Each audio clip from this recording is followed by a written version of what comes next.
quite 7 anyway. Yes, I am. All right, we're going to call the June 3rd, 2019 Select Board meeting to order. Please join me for the Pledge of Allegiance.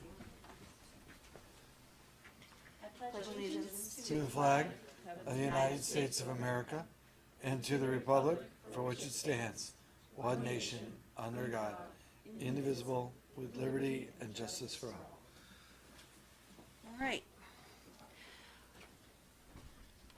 Are there any agenda additions or changes to report? No. Right. So let's move on to public to be heard. This is the point in the agenda when anyone in the audience would like to speak regarding an item that is not on the current agenda. Will you stand up and tell us your name? Margaret Smith, and this is actually a suggestion for Andy. I know there's a meeting Thursday night, and I know he has another commitment Thursday night, and I was wondering if I offered to take his place at the other commitment and shift boxes or whatever is required, that he could still attend the joint governance committee. So you can think about it. Thank you for the suggestion. Anyone else have something to say about items that are not on the agenda? Irene?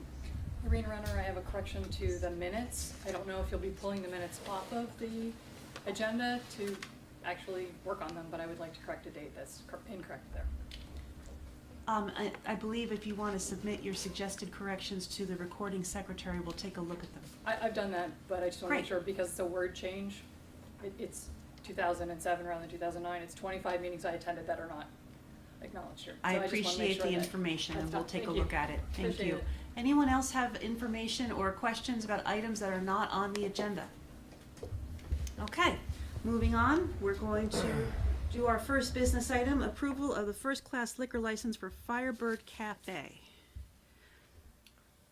We have the petitioner, Jake, in the audience. Jake, if you want to come up to the hot seat. Since you're the only applicant on the agenda tonight.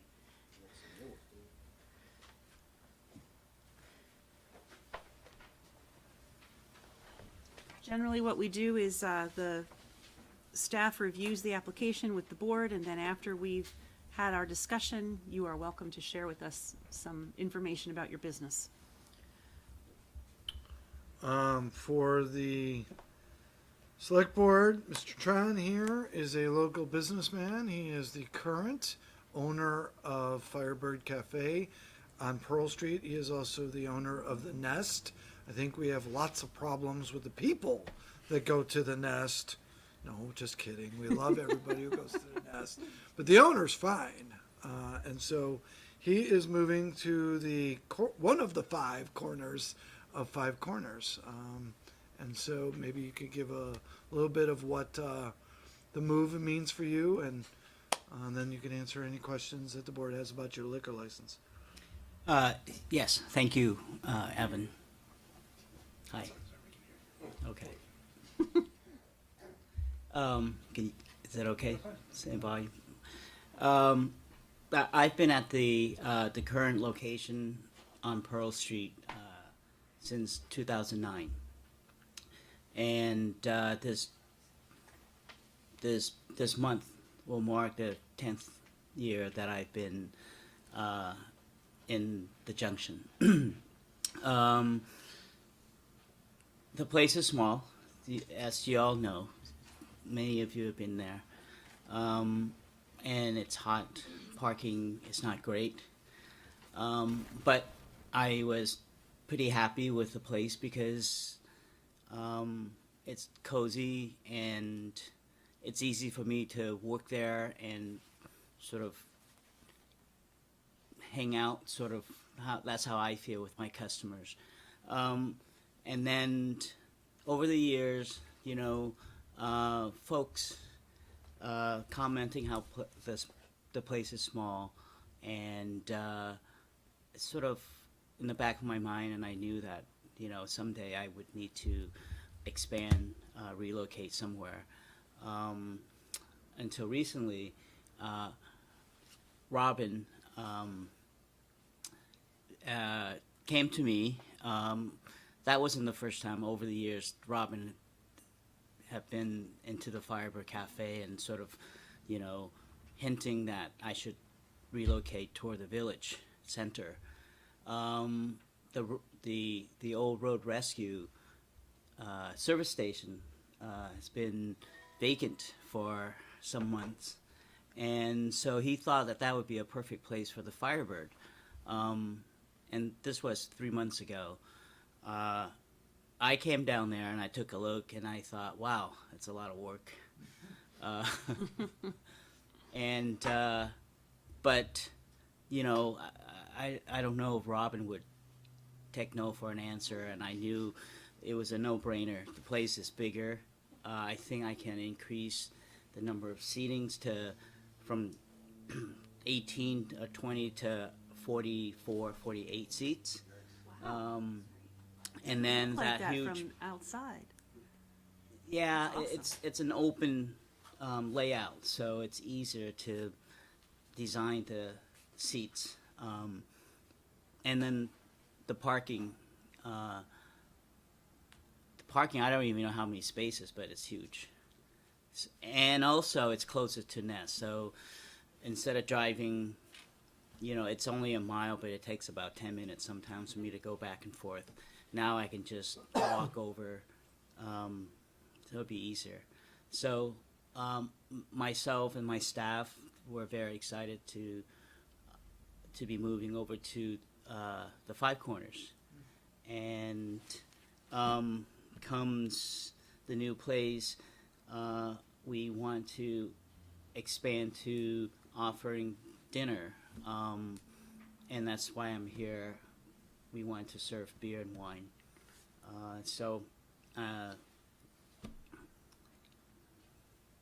Here we are. We're very excited about your new opportunity, Jake, so thank you. Does anybody have any questions for Jake? Andy? So just to, I think you clarified my question, that you currently don't have a liquor license at the other, it's not open at dinner time anyway, you don't? We're not open for dinner, and we don't serve beer or wine there. Okay, right now. so this is your first liquor Yes. license? Okay. Yeah. Okay. Are you hiring extra people to cover the dinner shift as well? Yes, for sure. In fact, we are looking to hire at least 6 more positions. Once we hired another graduate from. Well, actually, I think she has 1 more week to go, but she's at the Essex Tech, the culinary program. So, once she started last weekend, so we'll have 3 graduates from the program working for us there. That's great. Max? So Jake, you're gonna open up the end of this month or so, right? We're shooting for the end of June, so it's going to have to be a lot of shoving and pushing. And what hours, you said you want to offer dinner. What time would you be open, and what time do you think you'll close? Well, we're keeping the same hours for breakfast and lunch, 8 to 3, and then 3 nights a week. And we're not doing this right away. I want my staff to sort of acclimate to even though we're not really changing a whole lot, moving to the new place, the layout, the way we take orders, and how we expedite food is going to be a little bit different. So I anticipate offering dinner in early August. It'll be 3 nights, Thursday, Friday, and Saturday, and we'll open until 9. Thank you. Andy, would you like to give us a motion to approve? First, I have a question. This is the first time I think I've seen one where it's to an individual. Is that but I think that's, the application allows for that. It says print name of person, partnership, corporation, or just want to make sure that I phrase it right. I would issue it to the fire. I would say says to person Jake right Tran, on doing Doing business as business as. Firebird. Yeah. I move that the Select Board approve the first-class liquor license for Jake Tran doing business as Firebird Cafe at 1 Main Street, Essex, Including outdoor. including outdoor consumption permit. Thank you. Is there a second? Second. All those in favor, please signify by saying aye. Aye. Opposed? And Evan? What's the minimum age somebody can work for you? 15, last I checked. Excellent, good to know. And whenever a establishment comes before the select board to get approved for a liquor license, we issue an admonition.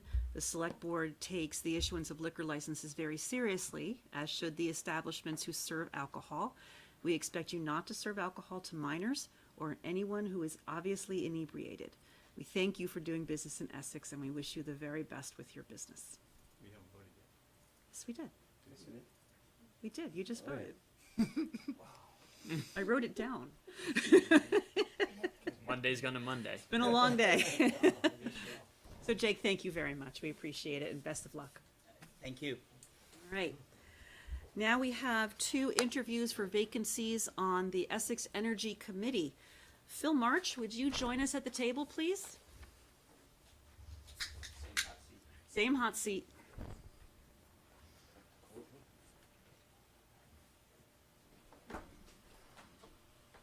Welcome. Thank you. Thanks for the invitation. And thank you for expressing interest in the Essex Energy Committee. Can you briefly give us some background as to why you're interested in joining? I have to be honest, I don't have a lot of experience in the energy field. I'm a retired veterinarian that moved up here to retire, but my interest was sparked by actually my neighbors, Natalie Braun and David Scopin. They're my next door neighbors, and they encouraged me to come to the Energy Commission meetings after I retired, and I started going last September, I think, and ended up going pretty frequently. So my interest sparked from there, and I got interested more in the climate change issues and have been attending some of the conferences, like the VCAN conference last December, and some other transportation meetings and things like that. So if anybody needs any veterinary advice, I'd be happy to provide it. But in terms of the energy industry itself, I don't have any direct experience, at least. So. Do any of our select board members have questions for Phil?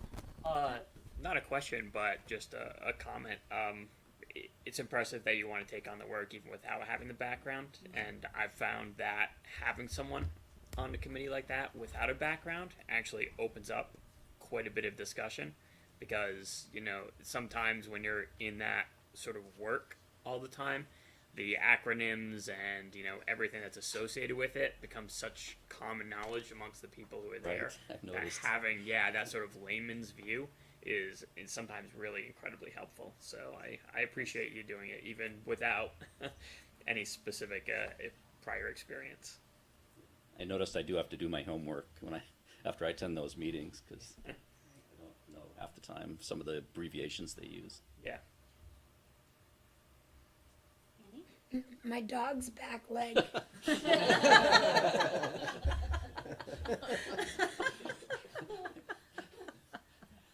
Be happy to talk to you later. Was there a follow-up to that, or was No, that? I was only to crack a joke. Okay.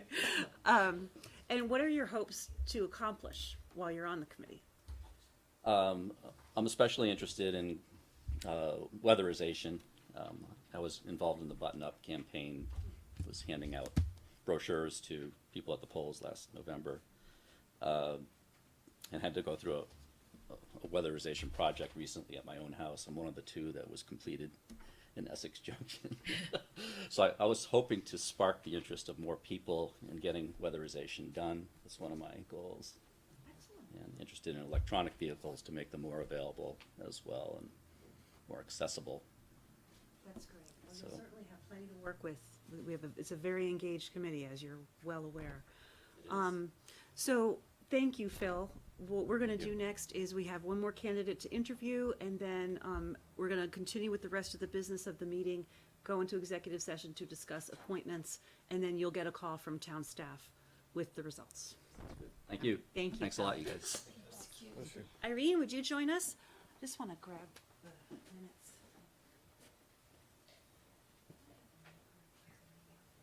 Oh, yes.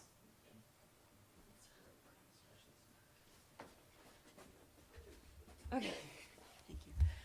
So please tell us why you'd like us to reappoint you to the Energy Committee. I've been a member of the Energy Committee since its founding 12 years ago.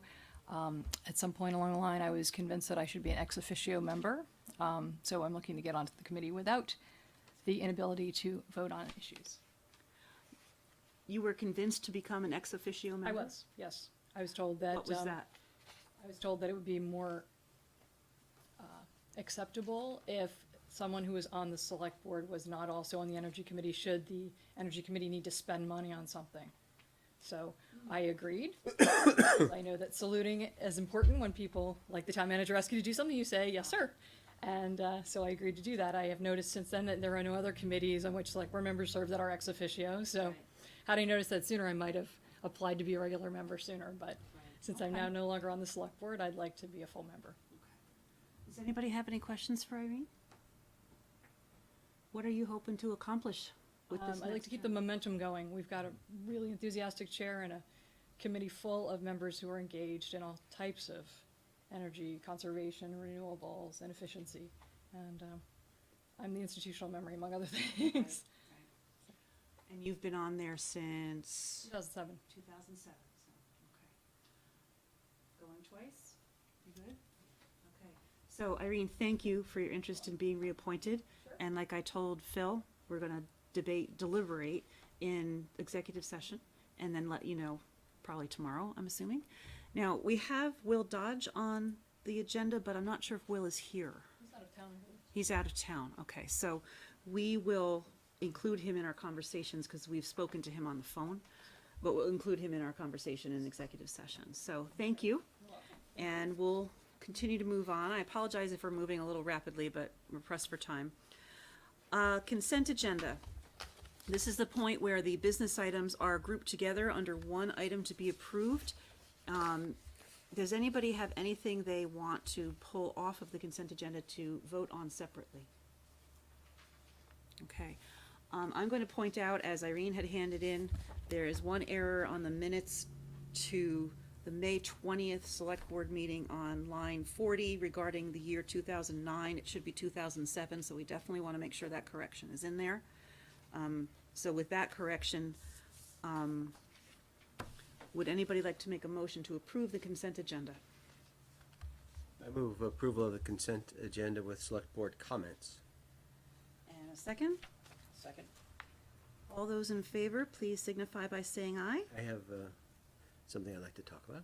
Oh, I'm sorry. I keep getting that. On the authorized Chittenden County Regional Planning Commission, that one, 6B. Yep.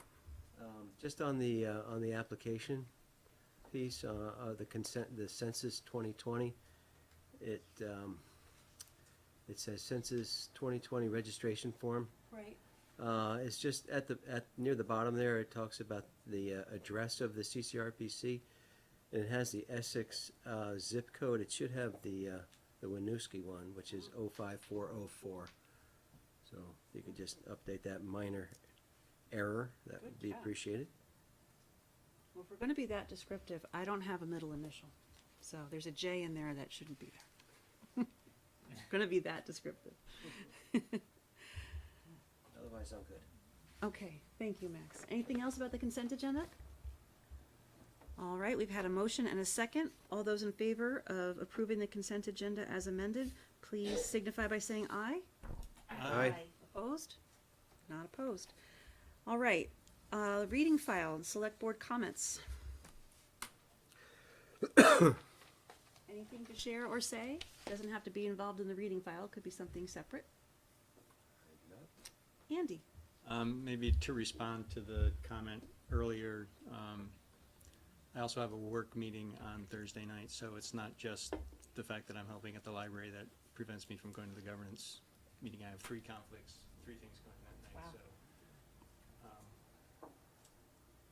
Even if I did take up your offer, I'm sorry I wouldn't be able to attend the governance meeting, but thank you for the offer. Thank you. It's hard to do all these meetings with all of our other commitments as well. And I would just like to note the resignation letters from Dave Auert from the Essex Energy Committee and from Barbara Higgins for the Economic Development Commission. We're sorry to see them both go. They're great. I know Barbara, and I think she's an outstanding member of the Economic Development Commission. I don't know Dave, but from what I understand, he's been a valuable member too. So we will miss them very much and thank them for their service. So all that remains is to go into executive session prior to the start. Excuse me? While we're on the topic of those two resignations, if you could, as chair, offer them the exit interviews. Absolutely. In fact, I've already done that. You did. So Awesome. Thank you. exit interview emails have been sent. So hopefully we'll hear back from them with their feedback on their experience. Anybody else? Okay. So we are we've completed the agenda with the exception of the executive session. So Andy, do you have a motion to go into executive session? I move that the select board enter into an executive session to discuss the proposed public official appointments in accordance with 1 VSA 313A3 and to include the unified manager, the deputy manager, it says, and the candidates. Is that intended? Oh, no, candidates can come out, sorry. So the unified manager and deputy manager. Second. Okay. All those in favor, please signify by saying aye. Aye. Opposed? Okay, we will move into executive session. The select board will go upstairs. Y'all can stay. We're gonna go up into the small conference room. The village trustees will be here any minute, and we will convene our joint meeting when they arrive and we return from our executive session. So, thank you.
They're upstairs. They're in executive session.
Sure.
Thanks, everyone, for your patience while we were in executive session. And the select board will come back to order. And I will call the Village of Essex Junction Trustees meeting to order. All right. And we are going to go right into the business items, and the best part of the evening comes first. Sometimes we save the best for last, but we want to recognize 2 town and village employees for excellence, and we're really happy to do that. We have Chelsea Mandigo from the Village Stormwater Department, and Adrian Martin from from the Essex Recreation and Parks Department. And we want to congratulate them for, actually, Evan, would you mind explaining more fully what it is that Chelsea and Adrian are getting? No. I can't even explain what Chelsea got. Come on up and explain your Here, award. there's No, a chair right next to Amber. Yeah. damn. Come on Make down, her sit I on don't the bite. stool. I can only explain half of what Chelsea actually does to keep our community safe with our drinking water and environment. So. Yes, this is my lovely award. Has thimble pump on it, so I think that's pretty neat. Basically, this award is the Stormwater Award through the Green Mountain Water Environment Association, which is the local trade organization in Vermont for water quality operators, both drinking water and wastewater. And stormwater is like a newer part of it. It's recognizing an individual who has made an impact in the stormwater community. However, my position is both stormwater and wastewater, so really it's water quality and impact on water quality. So, yeah. Do you want more details, or? Chelsea, we know that down at the wastewater treatment plant, it's a very special place it's a very special, the set of skills that are required to make that place run are incredibly complex and important to all of us. And you have a great team down there that you get to work with. And it's really great to see that you're being recognized for your good work. Thank you. Thank you so much.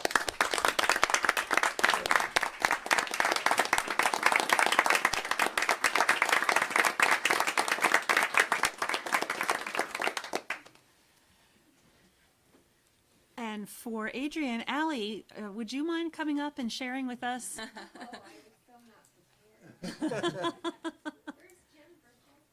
I know. We'll take that out on his evaluation. What? He's already had his? I'm sorry. Oh, you wanna? No. His buddies.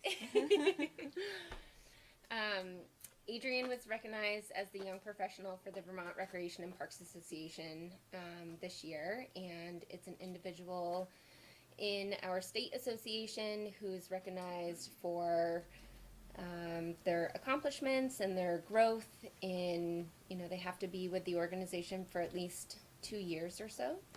And Adrian's been with us for 5 as part of the association, and I'm lucky that she works in our department and is a huge asset to everything that gets done.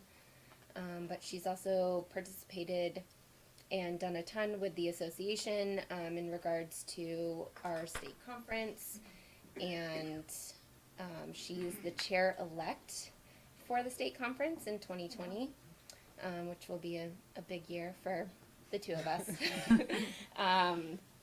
And she's just done a lot of moving and shaking, and part of the conference was getting more students involved, and that connection led to summer intern who's working with us in our department this year, who's amazing within 2 weeks of being with us. And so she's a great leader, great person to look up to.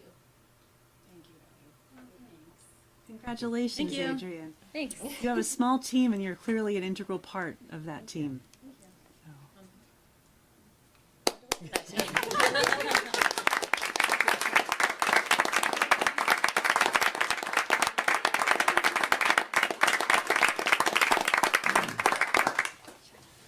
Before we get off that topic, if I just may, I think one of the other strengths to these awards are that it's not given to people by people like myself who have absolutely no content knowledge or expertise in these topics, but rather their peers, their peer professionals.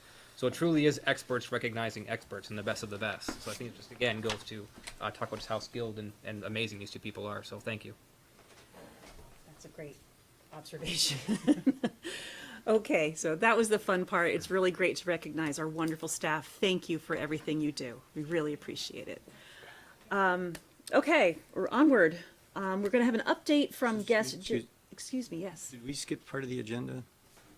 There was a new piece of stuff handed out to us. Do we need to update the? I have a change if I could add. Of course, my apologies for jumping ahead. No problem. So this is an executive session memo. It goes with items 5I and 8A, adding an executive session to the agenda to fill you in on entering a contract with a market research firm, which is item 5I. So staff has done some research and interviews and is ready to talk to you about that. Okay, absolutely. Can we, Select Board, would you give a motion to approve the agenda as amended? So moved? And second, please. Second. All in favor of amending the agenda, signify by saying aye. Aye. And for the trustees, can I have a similar motion? I'll make the same motion. Second. Any further discussion? All those in favor, please signify by saying aye. Aye. Aye. Opposed? Thank you. Okay, so we will be adding an executive session onto our agenda. Madam Chair, we also need to do public to be heard. Excuse me, my apologies. So, public to be heard is the part of the meeting when people who have something to say that is not on the agenda, they'd like to say something. Now would be the time. Is there anyone in the audience who'd like to share anything that is not on the agenda? Irene? I was having a wonderful conversation here when your meeting first began, so perhaps I missed it. Did you come back from executive session and go into a public session to appoint the Essex Energy Committee members? We have not made any decisions on the Energy Committee membership yet. Okay, thank you. All right, have I covered everything? Okay, here, somebody give me a backup. I clearly need it. Okay, business items, 5C, we're gonna have an update from Champlain Water District with James Fay, General Manager, and Joe Duncan.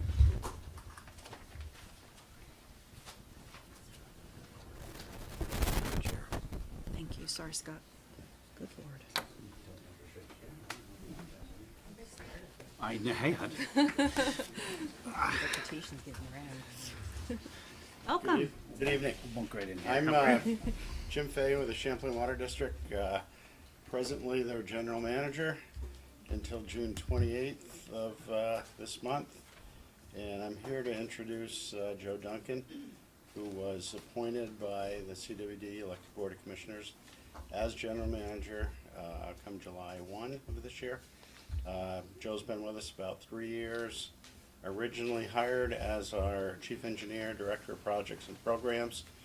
About 6 months ago or so, third title of assistant general manager was added.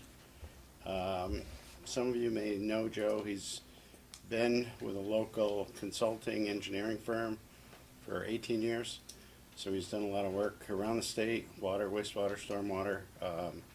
Also a lot of work here in Chittenden County for a lot of the member towns that Champlain Water District serves. So you also did receive an info package. I'll let Joe chat for a second with you. But if you have any questions on any of the information we provided, we can certainly answer those questions or anything else. You got a big agenda. I don't want to take up more time than we need here. Joe, go ahead. Thank you. Yeah, as Jim said, I'll be stepping in July 1 to fill his shoes after many years at CWD. So looking forward to that. Jim's left it in very good shape, so I'm thankful for that. We have always had a great relationship with the Village of Essex Junction and the town of Essex, and we look forward to continuing that. A lot of positive work with Dennis Lutz, Aaron Martin, and Rick Jones over the years, and communication has been great. We look forward to continuing that with the folks in the village and the town, and happy to answer any questions that you may have or go over anything you'd like.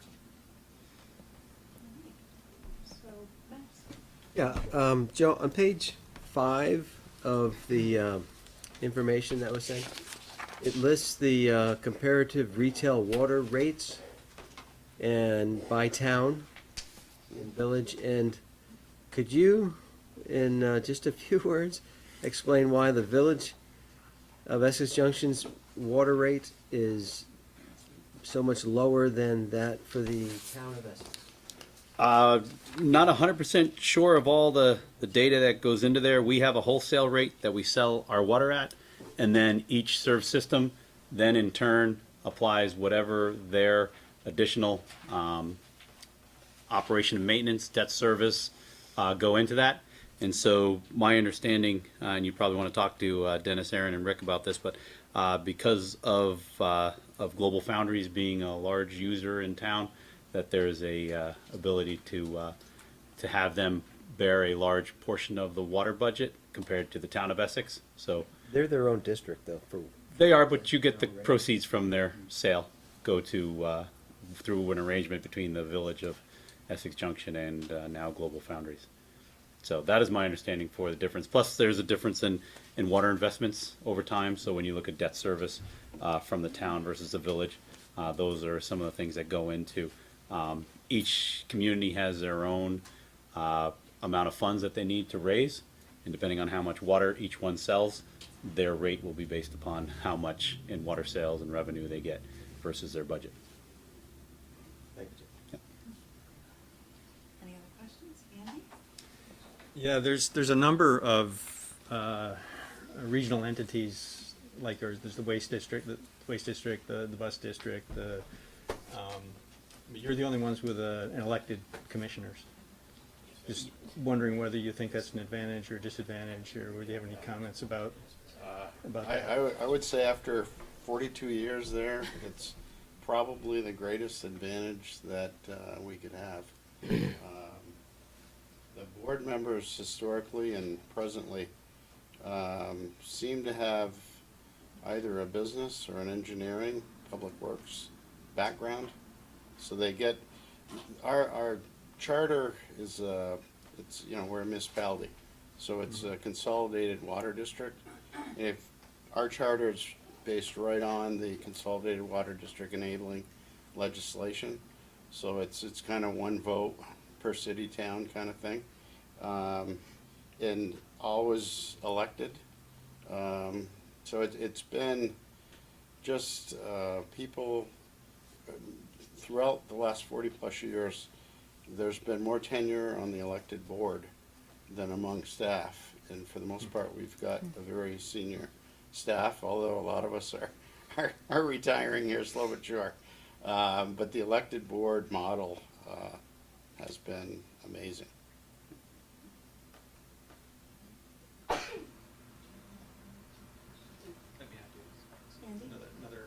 Related to the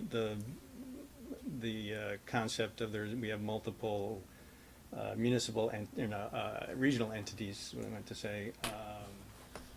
You all have payroll departments, you all have IT departments, you all have kind of back office things that aren't necessarily fundamental to your mission. Is there ever been any discussion or thought about sharing those with those kind of back office activities with other regional entities that serve the same population?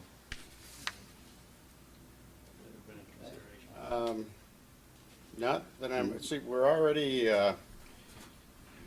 we've got on the wholesale side 28 employees that are supplying the water to the 12 municipal water systems that we serve. We bill on a wholesale basis to those 12 entities. About a 70 square mile service area, pumping about 9.5 million gallons a day, peaking at about over 13 million gallons a day. So it would be office staff. We have one HR person, one financial director, and one supervisor of kind of customer related issues, who also functions as like the receptionist, the call center. So it's pretty lean to begin with, because we're 24/7, 365 plus on call as well. So it's the other two major regional ones with the transportation, the busing, and the solid waste. It's very different chartered purposes. So it would be, I think it would be very challenging to consolidate more than we already are as a regional county entity. I think we were one of the first, actually, in this area. Thank you. I actually have a question, if I may. So as a new GM, do you have new priorities or a new strategic plan? The strategic plan hasn't shifted too much. I've had a bit of a role in that over the 3 years that I've been here to get engaged. And one of the things that started when I got here was we started down the path of asset management, so trying to make sure that our infrastructure maintains the useful life that we want, the expected level of service that we need. So our mode going forward is now that of maintaining our infrastructure for the longevity.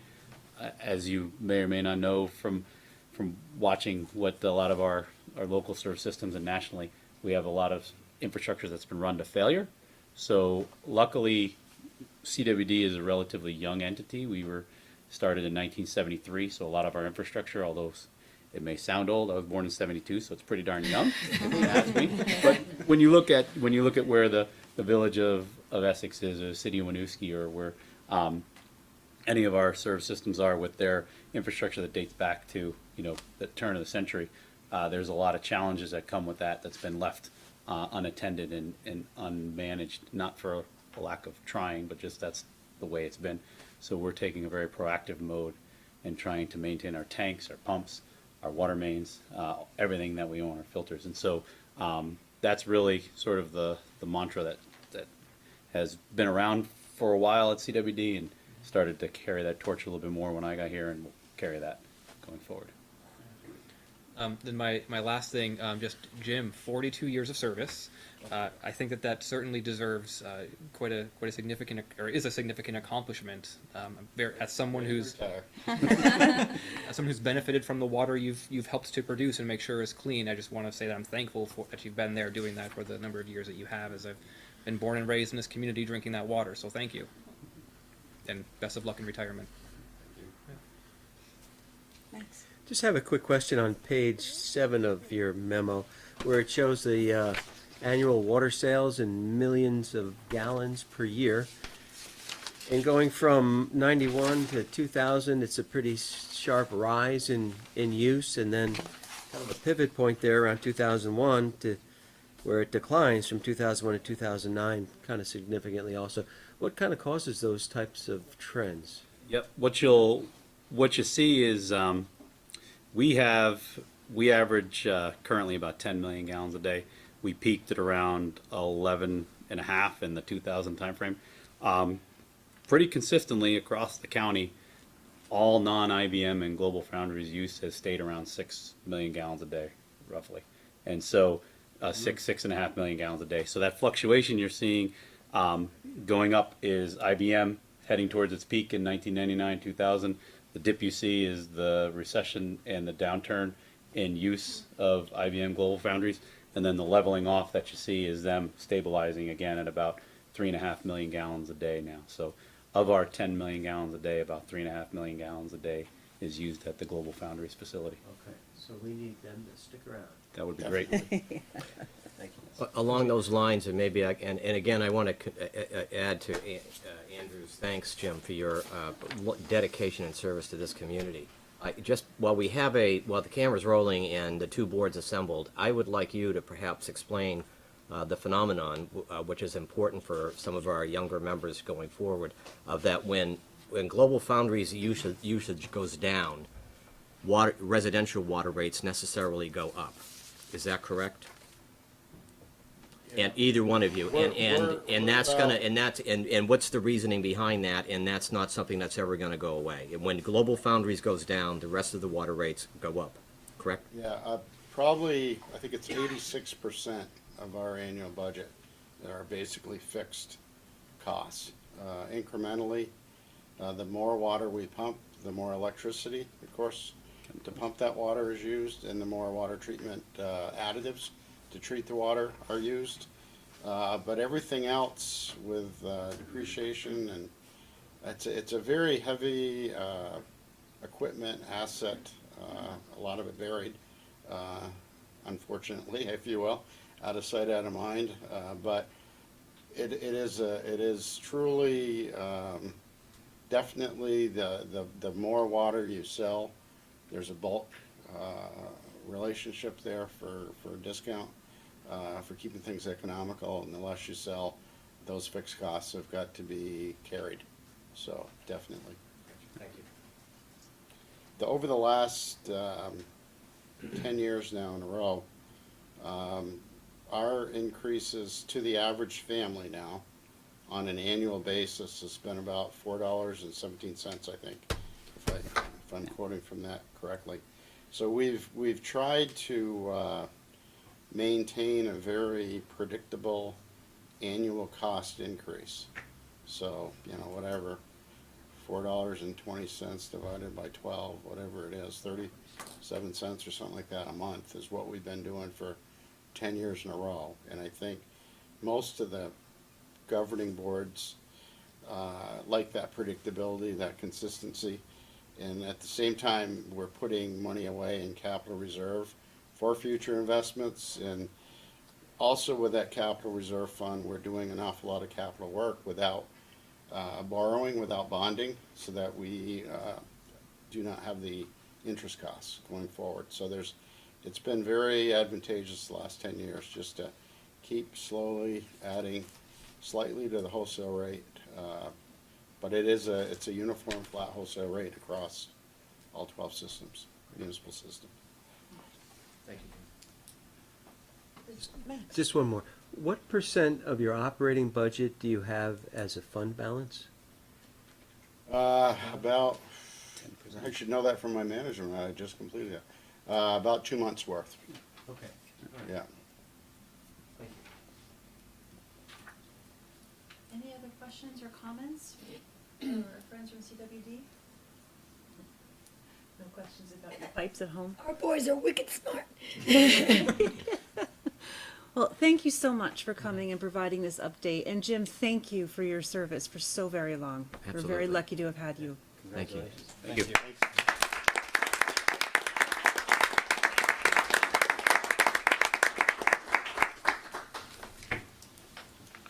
All right. I think I just saw our next guest arrive. Is that Jen back there? All right. We're going to have an update on the planning for our June 22nd Strategic Advance work session with Jen Nauer.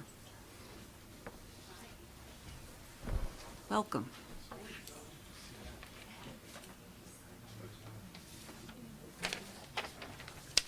I headed over to Lincoln Street. Muscle memory. So thank you for having, it's really nice to have this opportunity to, the main point is to make sure that we're all on the same page for the strategic advance on the 22nd. And by same page, I mean that the agenda is something that you recognize and expect, and then you can arrive ready and prepared, and I can do the same to make sure that the day that I'm helping provide for you in structure is what you expected of it. So,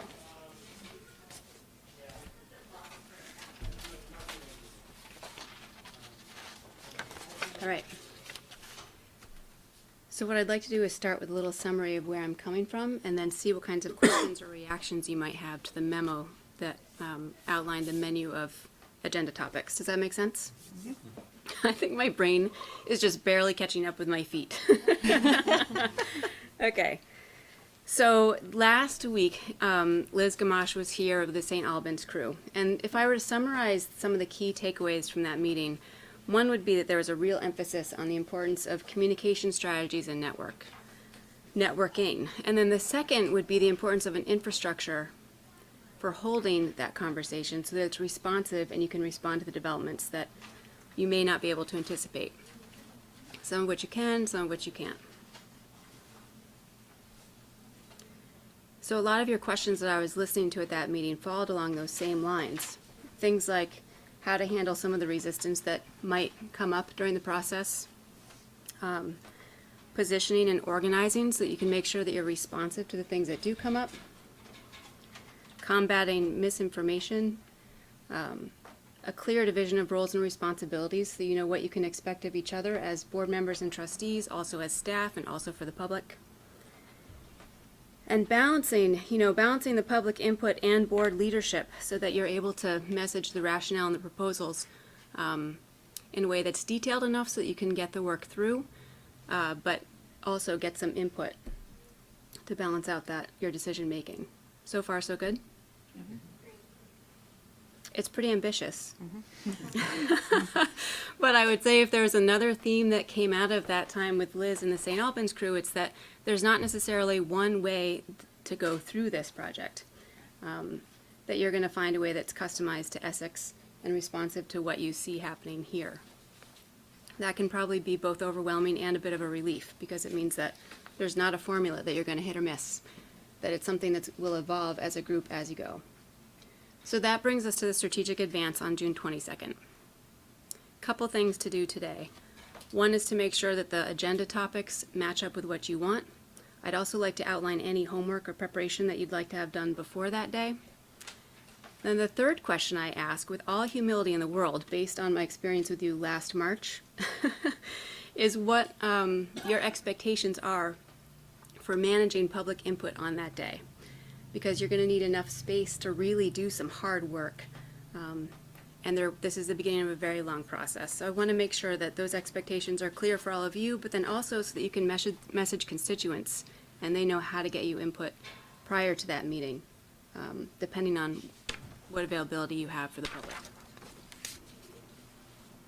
So that's probably enough talk from me. And now I'm really wondering, when you look at that list of menu topics, what kinds of questions or clarifications or omissions do you notice that you need to see included?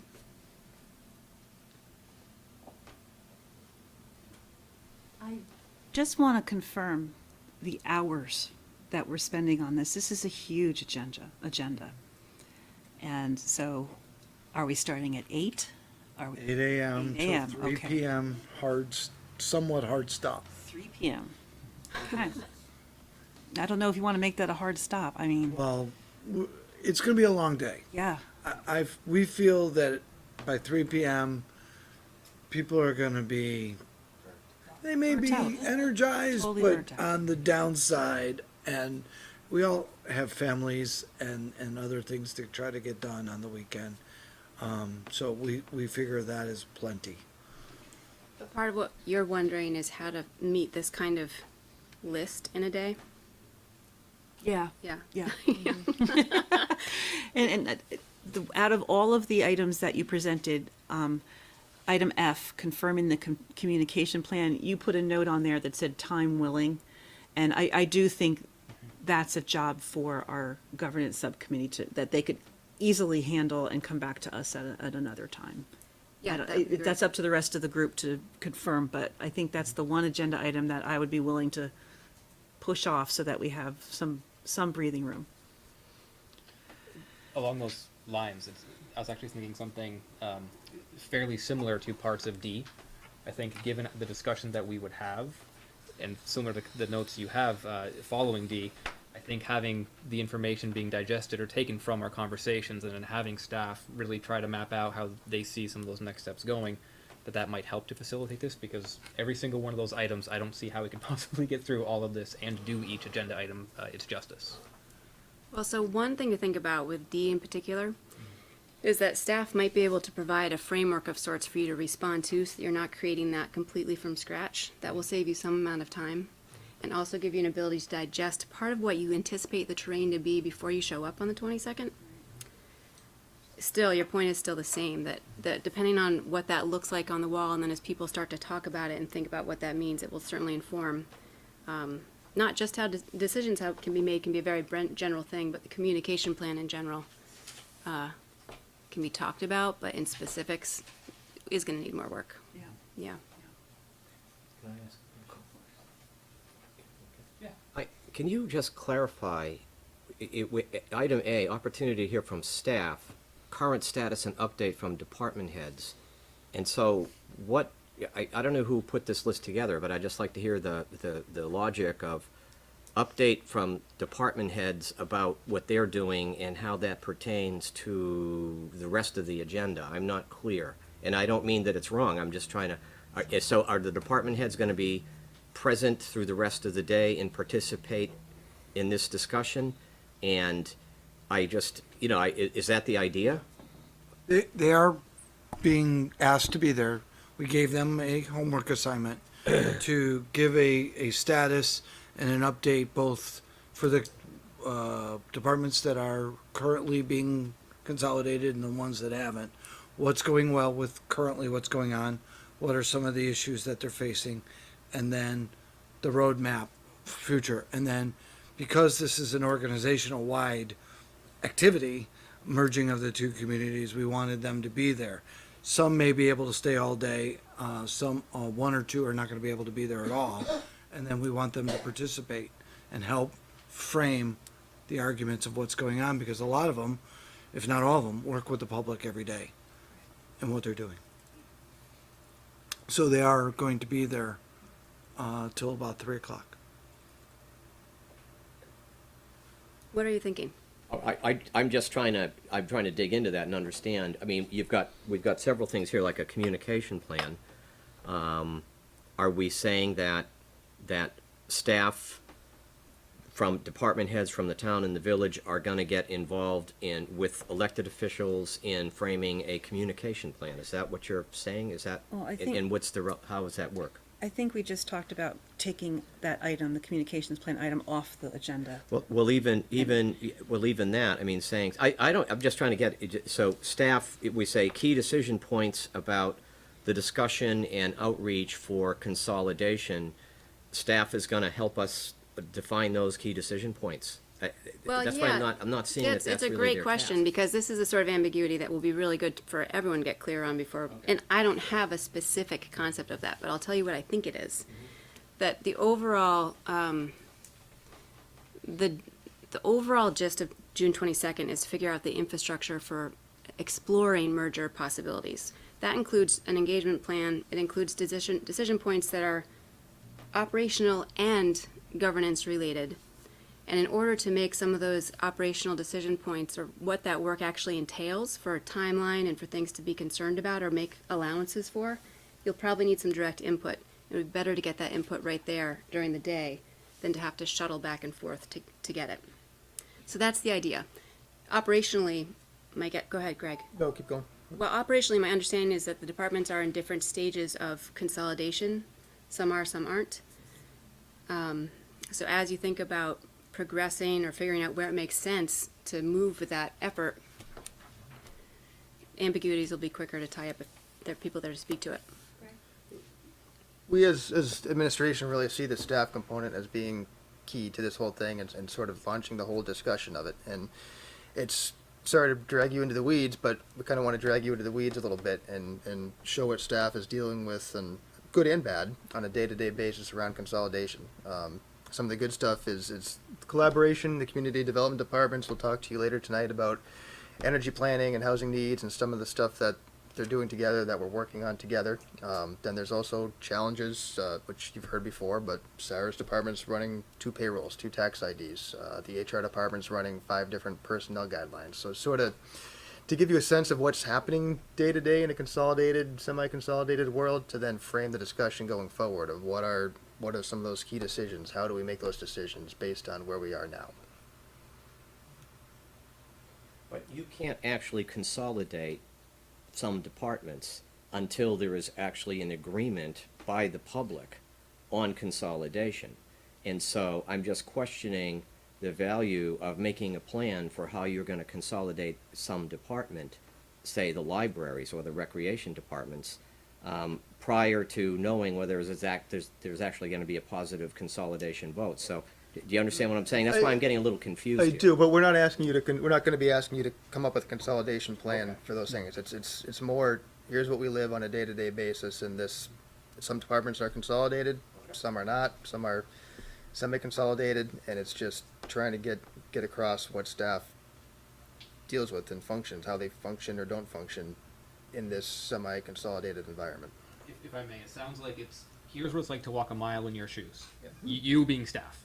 For us to know that as we move forward with the rest of the agenda, it's not here's what it's like to walk a mile in our shoes. Here's what we think the shared rationale and vision for merger should be. Here's what we believe we need from staff's perspective should be to define the division, roles, and responsibilities, so on and so forth. But start it off with some fact of here's what it's like. Now go forward as you continue the meeting. I think it's also a benefit to the department heads to hear it directly from you and be a part to hear that, instead of maybe getting Evan's version of what I heard or someone else heard, to hear it from you and be a part of that, and also to be energized to hear what you have to say about how we're going forward. I think they need to hear that too. One of the things that we've talked about is the themes, and when we asked department heads to give us several, tell us what's going right, what's going well, what's can be held upon, and what needs to be addressed. A lot of themes came out of it, and one of it we mentioned a little bit earlier is, making sure we understand that we are clearing items up, we're answering questions, we are giving direction, one voice, one direction. This is what your expectations are.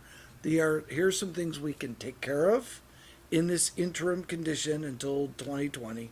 Here's some decisions that are going to need to be made after 2020, assuming if it's passed, and then what happens after 2020 if it's not passed, and what's available to do if necessary.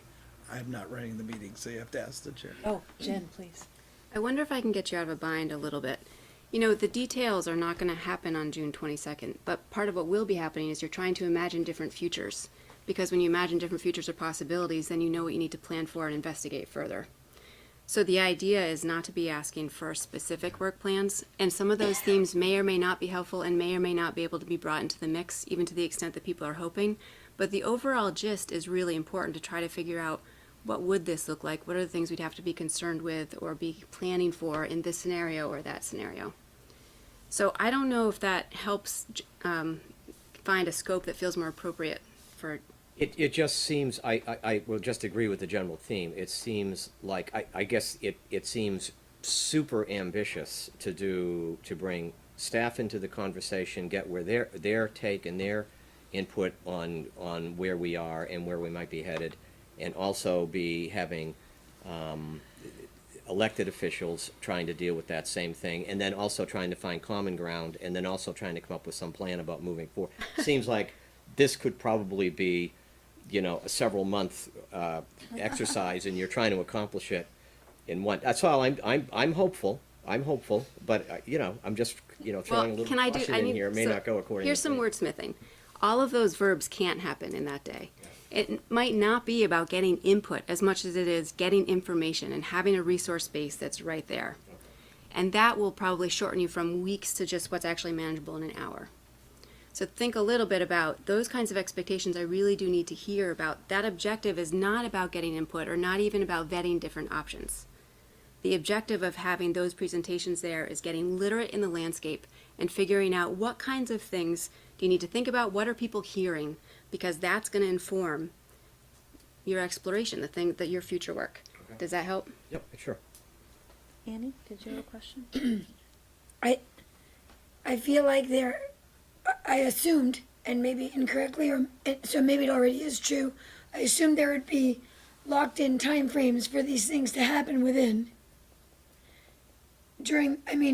Are there not locked-in time frames that these are the things that are going to be discussed?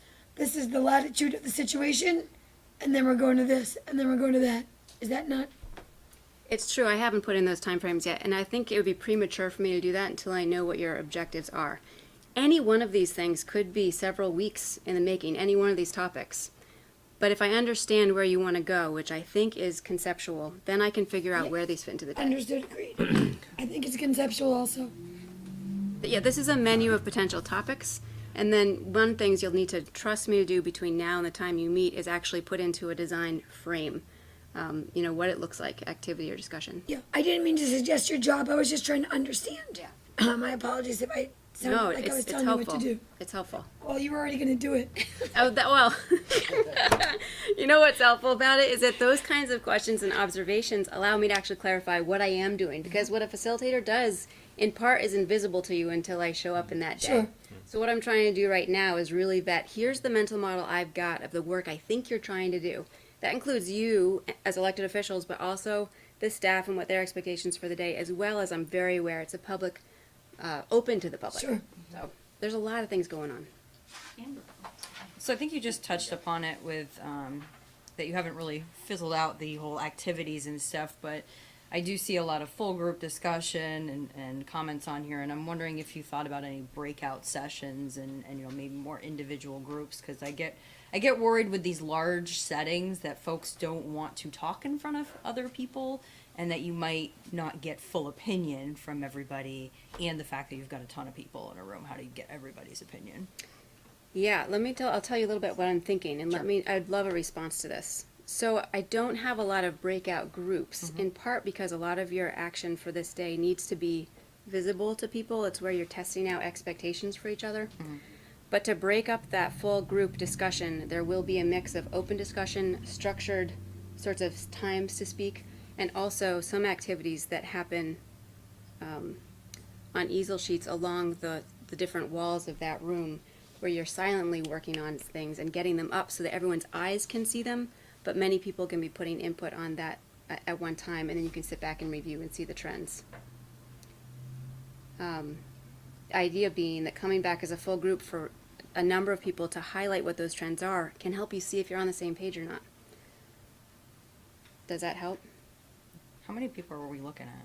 30 is my understanding. Okay. So, Jen, we've talked about the possibility of not including item F as an agenda item. Are you looking for us to eliminate anything else, or is this the recommended list of topics for the full day? What would you like from us at this I point? would love to know your priorities and any concerns you've got walking into that day. So if this conversation in particular raised more concern for you than not, I'd much rather hear it now. Because it will help your day be far more productive. So if you're sort of wrestling with something that you're not sure how it's going to go, please reveal. George, does it help you to hear that it's more conceptual? Yes, it does help me. That's fine.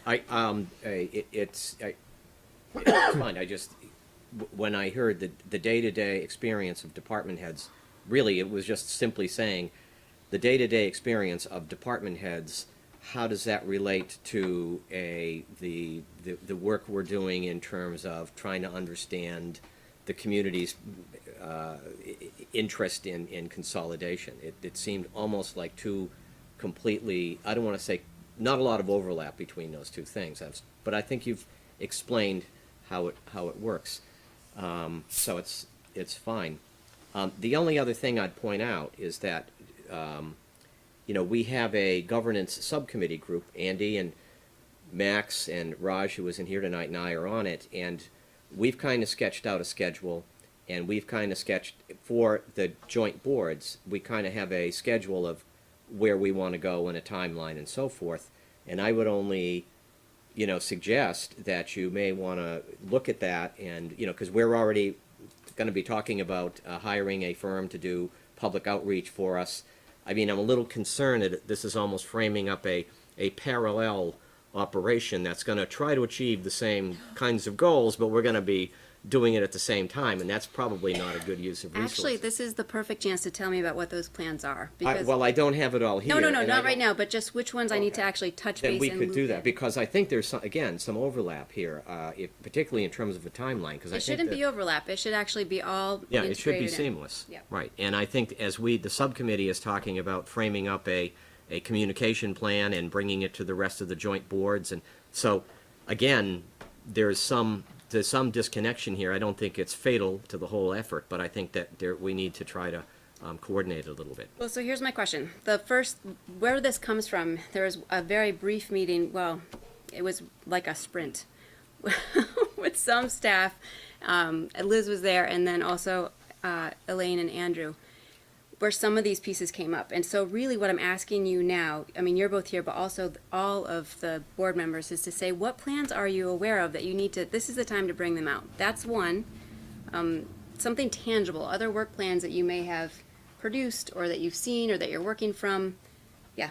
So in this packet for tonight's meeting, there's a memo from the town clerk with all of the legal dates that we have to meet around ballots. So that should be an essential part of our timeline, obviously. So that's something we would need to share with Jen if it hasn't been shared already. And that's like the real serious timeline that we are following by statute. If we want to get to November 2020 to get the maximum possible participation at the polls. So that would be the most important calendar in my opinion. And what other calendars are there? Well, or work plans, or? I think what the subcommittee is working on. Well, what we can do is I can go back over. We're going to have a meeting this week. You're not going to be there, right? But Raj will be there. So I think we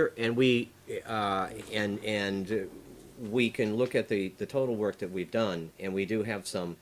There's a lot of dialogue and a lot of back and forth, but there are some hard pieces there, and particularly the recommendation for not just the legal dates, but for what we think we need to accomplish by fall and by winter and spring and so forth. And I think we've run that by the two boards in the past, and everyone sort of nodded their heads and said this is okay.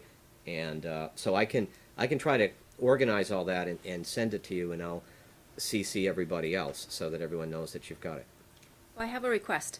Because as whatever entity has been carrying that work forward, it's helpful to pass the document forward, but also the questions you'd really like the group to resource. Sure. Because, my role here isn't necessarily to try to move it in one direction or another, but to host a place where all of you can come together and put your brains on it again. So any work or pre-work that you've done to date, especially if it's been a specialty that you've been really researching and carrying forward, if you also, and including any communication plan, if you also have a request for this group while they're all together in the same room, including department heads, where they can inform your next step, that is the perfect time for this to happen. I am not able to attend, but I have a concept that I would very much like to have shared. Is it possible for me to share that with you, and then if you see a good avenue for it?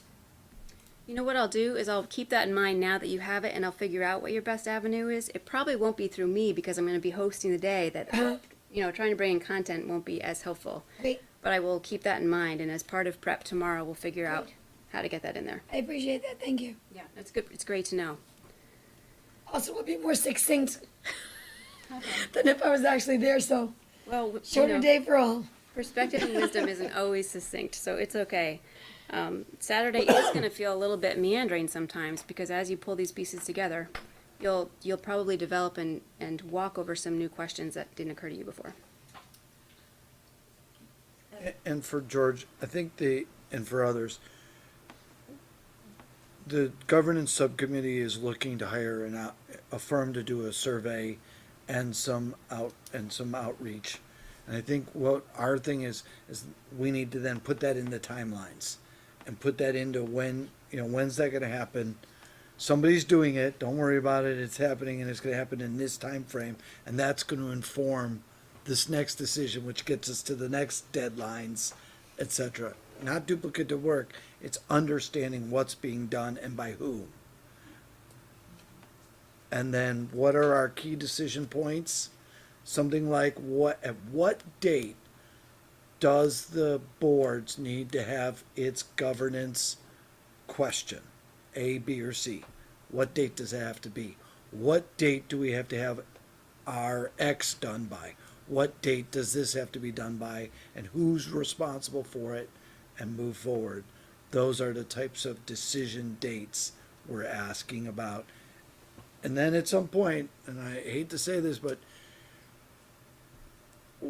you all make the decision. We're still on for November 2020. that's a decision point too, because there's a date that you have to be on the ballot by. That's just, hopefully you're all in the same camp saying, we're ready, let's go. But you have to make that a decision point somewhere, and that'll be known by Susan McNamara Hill's timeline for legalities. So Jen, in your memo to us, you had something to consider in advance discussing how public comment periods should be handled on the 22nd. And we, at our previous joint meeting, had a conversation about that, if I recall correctly. Can I ask staff to remind us what our decisions were? I believe there was an AM period and a PM period.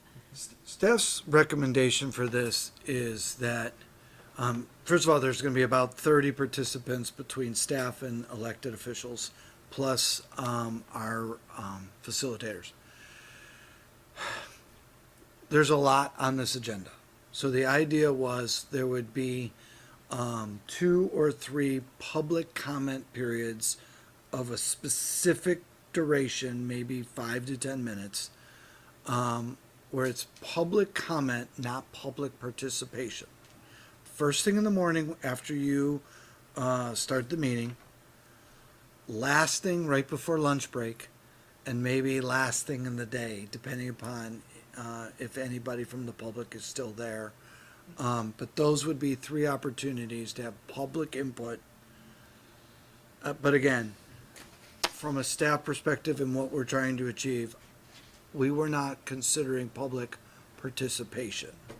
The other thing is, we're not planning on feeding the public during the lunch break either. We are going to feed the participants, but we were not planning on feeding the public, and it's not a buffet lunch. Thoughts? That aligns well with my memory of what we talked about the last time we brought this up. Because we're considering this a work session. Yeah. Is that, So when you say morning and afternoon and evening, what are you thinking for time frames? 10 minutes? Oh, and one of the comments that we talked about, I apologize, was what we did in the gun ordinance. We asked for a raise of hands. Anybody wanted to make a comment? We divided that time up by the number of hands and then timed it and said, you have up to X, if 10 minutes, 10 hands, that's easy. I could do that in math. That's a minute. We'll time you. Please do not be repetitious. If you don't need the whole minute, don't take it. And if we end in 8 minutes, great, we'll get started again. If there's 12 hands, then you make me do harder math. Jen, is that helpful? I think it is. I mean, the distinction I'm making is that you will have a public input process all along the way. This meeting is a work meeting about the infrastructure of how you're actually going to make decisions, do a communication plan, etc. So that's helpful for me. Is there anything else that you're sitting on that you need me to know before? The comment earlier about not covering the communication plan, that's actually the part that scares me the most on this agenda, so I'd be in favor of keeping it in if there's time. I mean, it does say time willing, I understand that. I think we should at least have a conversation of how we want to proceed, maybe not, the 4 of us that are on the governance committee. I know there are others who are very interested in participating in this. Should it be a different committee? Maybe that's the discussion we need to have, is how to deal with it, not necessarily dive into it, because that. Can I pose an alternative to that? Mm-hmm. So this evening, we're going to be deciding upon, or at least talking about, a potential marketing firm. We have the calendar that our town clerk has provided. What I'm suggesting is, once we've made a decision on the company we decide to hire, that the topic of one of our joint meetings is item F. We sit here and talk about that together. Would that work better? Yes. Would that be a good substitute for taking that off of the agenda? Unless staff thinks that there's staff comments that could contribute to this that might be helpful to get on this date, on the 22nd, rather than drag them into that particular joint meeting. I don't know. I could go either way. Yeah. We are really just looking for the elements of the plan, not the actual plan, but the elements of the plan, and some, maybe some elements, but, or some specifics, but what needs to be in the plan? We are getting short on time for this agenda piece, although I think this will get you out of the bind too. I do think that having even some time to touch base as a group on that agenda item on the it can still serve a purpose. So it might not be that you get to do very much work, but by June 22nd, it's hard to tell what kinds of elements are going to be around by then. So to hold some space for your committee to say, at this point, here's where we're at, and these are the questions we have for those assembled here, can only help you speed up that next step. So you don't have to let me know what your questions are, but if you were to come to that meeting prepared with some ideas of things you'd want to raise or put in front of people, that would be great. Okay. So it might be that the preparation for June 22nd is these two questions, 1 and 2, down at the bottom. Just your thinking about that. What can we achieve together? What sources of resistance are you most concerned about? That can be content or process. But it might be another piece is if you have a specialty in this or something you've been researching, then bringing those questions forward to the group. If you can let me know in advance, that's great. If you show up on the 22nd, I think there's still plenty of room to fit it in here because it's broad enough. Okay. Pat? The menu item B, I would be really interested on hearing from staff and the other board members. I mean, I know my rationale for why, I think that the two communities should merge themselves, but where I'm coming from, may be completely different from where George is coming from, completely different where Max is coming from, and they may bring points to that conversation that I haven't thought about. I really like that B is on there, and if we have, time to sort of, go over it in depth a little bit, I would just really it's going to be very helpful for me to understand, beyond just my, my silo, where everyone's coming from for why they want this to happen, or not. So a quick response to that, my sense is this is one of those activities that will be working as more of a silent group activity with the easel charts to begin with, so you can get a lot of information out without using one voice per minute, And visioning exercises can also balloon to become much larger, and if there's a need for that, you can put that into your strategic roadmap of time to develop it. It doesn't have to happen on this day, but you're right to get a little bit grounded on what's the lay of the land and what are people seeing is driving this force. That's the reason it's in here. You might not be able to, you won't be able to leave on June 22nd with this beautiful little vision statement, probably. I think that expectation would be really hard to achieve, but you can get some understanding about where people are coming from. I know for me personally, just piggybacking on that, there were 3 other portions on here that I felt I would really want to make sure we have a chance to talk about at that meeting, and those were E, C, and G. I think in terms of making sure that we all know and are on the same page as how decisions are made is going to be critical to making sure that we as a group are all happy, frankly, and understand who we empower to make decisions and who's on first with those. C, I see again very similar to that one, and then G, anytime we have a day long, I'll speak for myself. If at the end of the day we haven't recapped what we've talked about and how we're moving forward, personally, I'll probably forget something. So if we can have the chance to recap and digest, it'd be great. And my thought there is that you have some space without me jumping in all the time to do some of that work as you organically would, and then you can put me to use if it's at the very end to come up with those next steps. So you find a way to stand in your own company again. Okay, all set? Everybody? I feel like you've had your questions answered? Yep. Okay. Jen, your guidance is much appreciated. Thank you. Thank you. Looking forward to it. Yes, I'm leaving here with much to think about, and we are planning tomorrow. So again, if you do have feedback or thoughts after this, please don't hold them to yourselves. We were originally like, well, this is probably going to be the nicest, sunniest day of the summer, but compared to what we've seen so far, probably not. Some of us are like, it might as well just rain, but we don't know. But thank you for your input. Thanks. Thank you, Jen. Thanks, Liz. Thank you.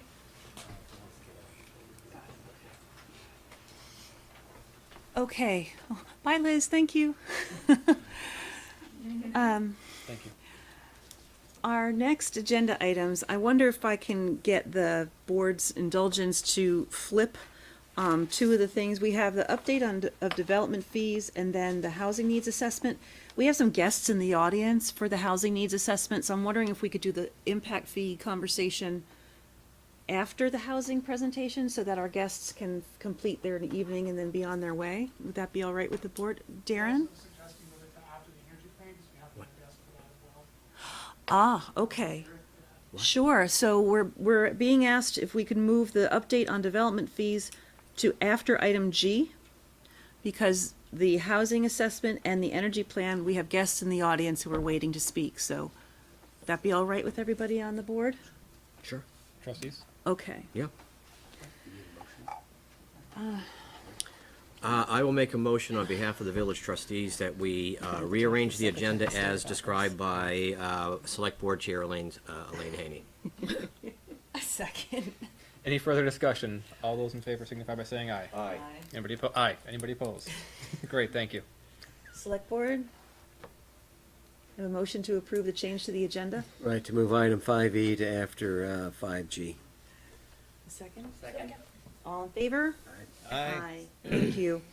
Okay, so we're gonna move to item 5F, a discussion of the Town of Essex and Village of Essex Junction Housing Needs Assessment and Action Plan. And I do need to ask if we keep this at the executive session 50,000, executive summary 50,000 foot level, because our agenda, we still have quite a lot of stuff to get to.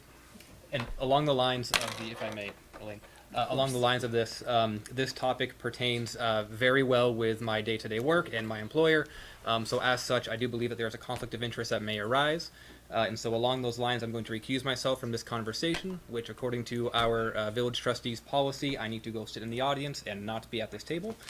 So George, the trustee meeting will be yours at this point. Well, be careful. I mean, I'll let you back in. Elaine, you might want to explain that.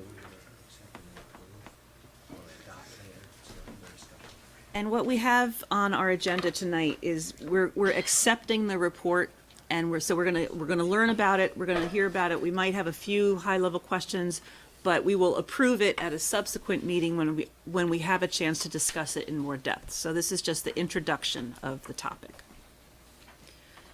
Darren, Robin, take it away.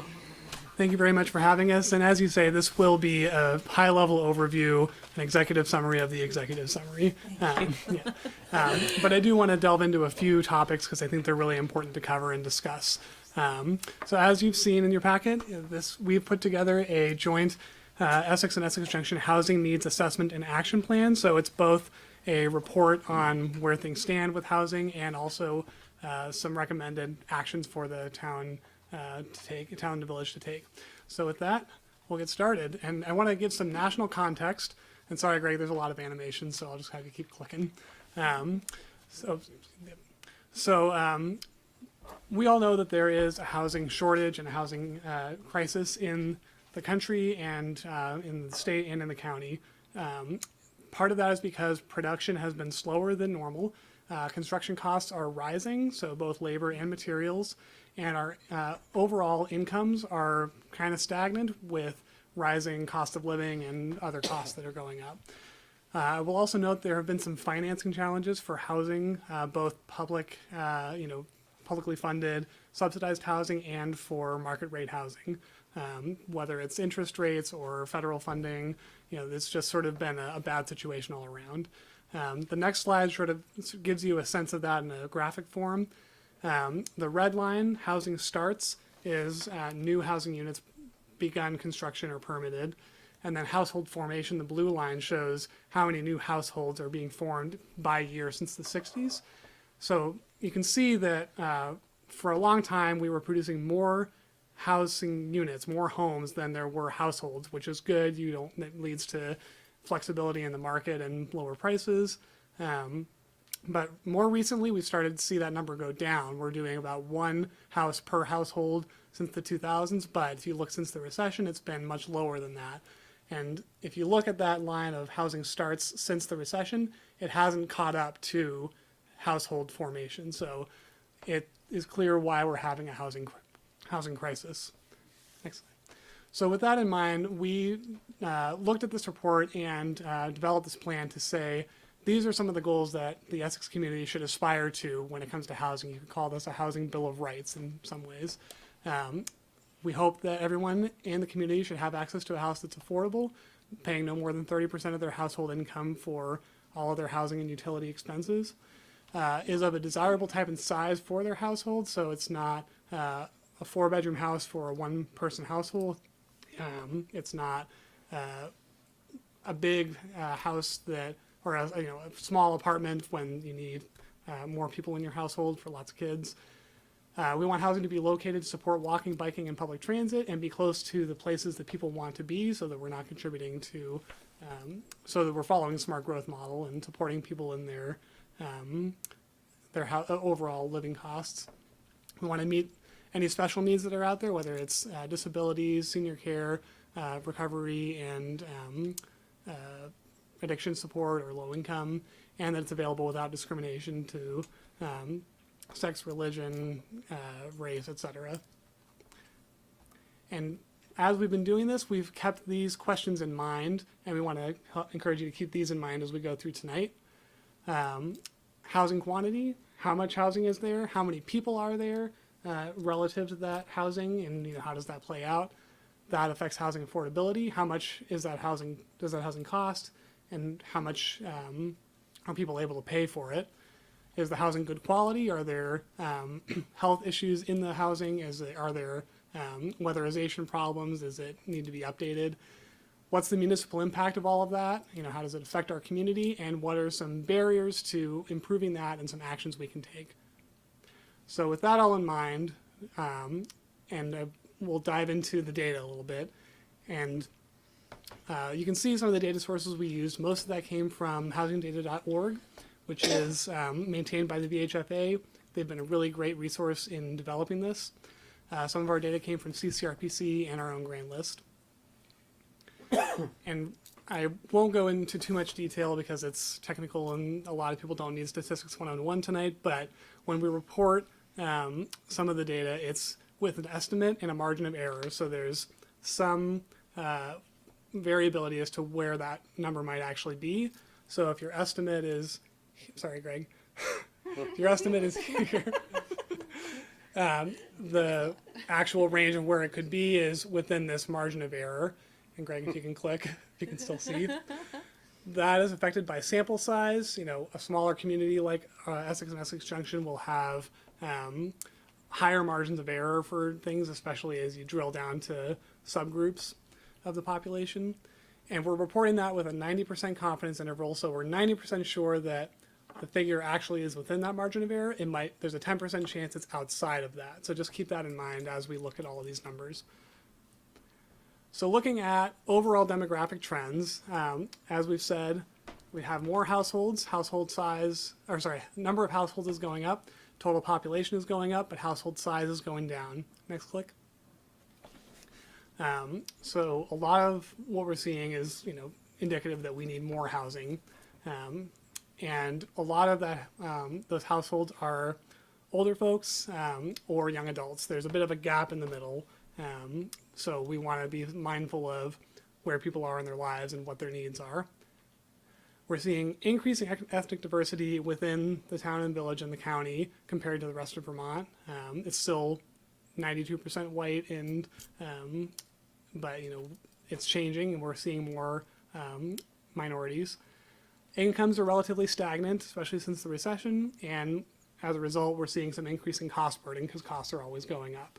Cost burden is how much you're paying, whether you are paying more for housing than you should at 30% of your income. This next slide, and I'm sorry, it's harder to see, but it's in the report, shows a little more of a detail of that. All of the different major sectors of employment are shown on the bottom. So there's, I think food production is here, there's some office and administration, and then technical, legal, that sort of thing. They're ranked by median income, and also the blue, that's the red columns. The blue columns are what percent of the total workforce they comprise. So the point of this is to say, and sorry, the orange and green lines are what the housing wage is for the area for renters in Chittenden County and for homeowners in Essex.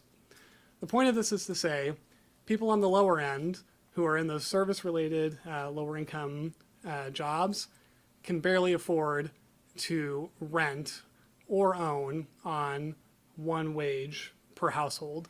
Their red line is below the green and yellow lines, orange lines. They can't afford to live here. So a lot of those folks are working in the town, and the county, but commuting to there from outside. So that increases our traffic.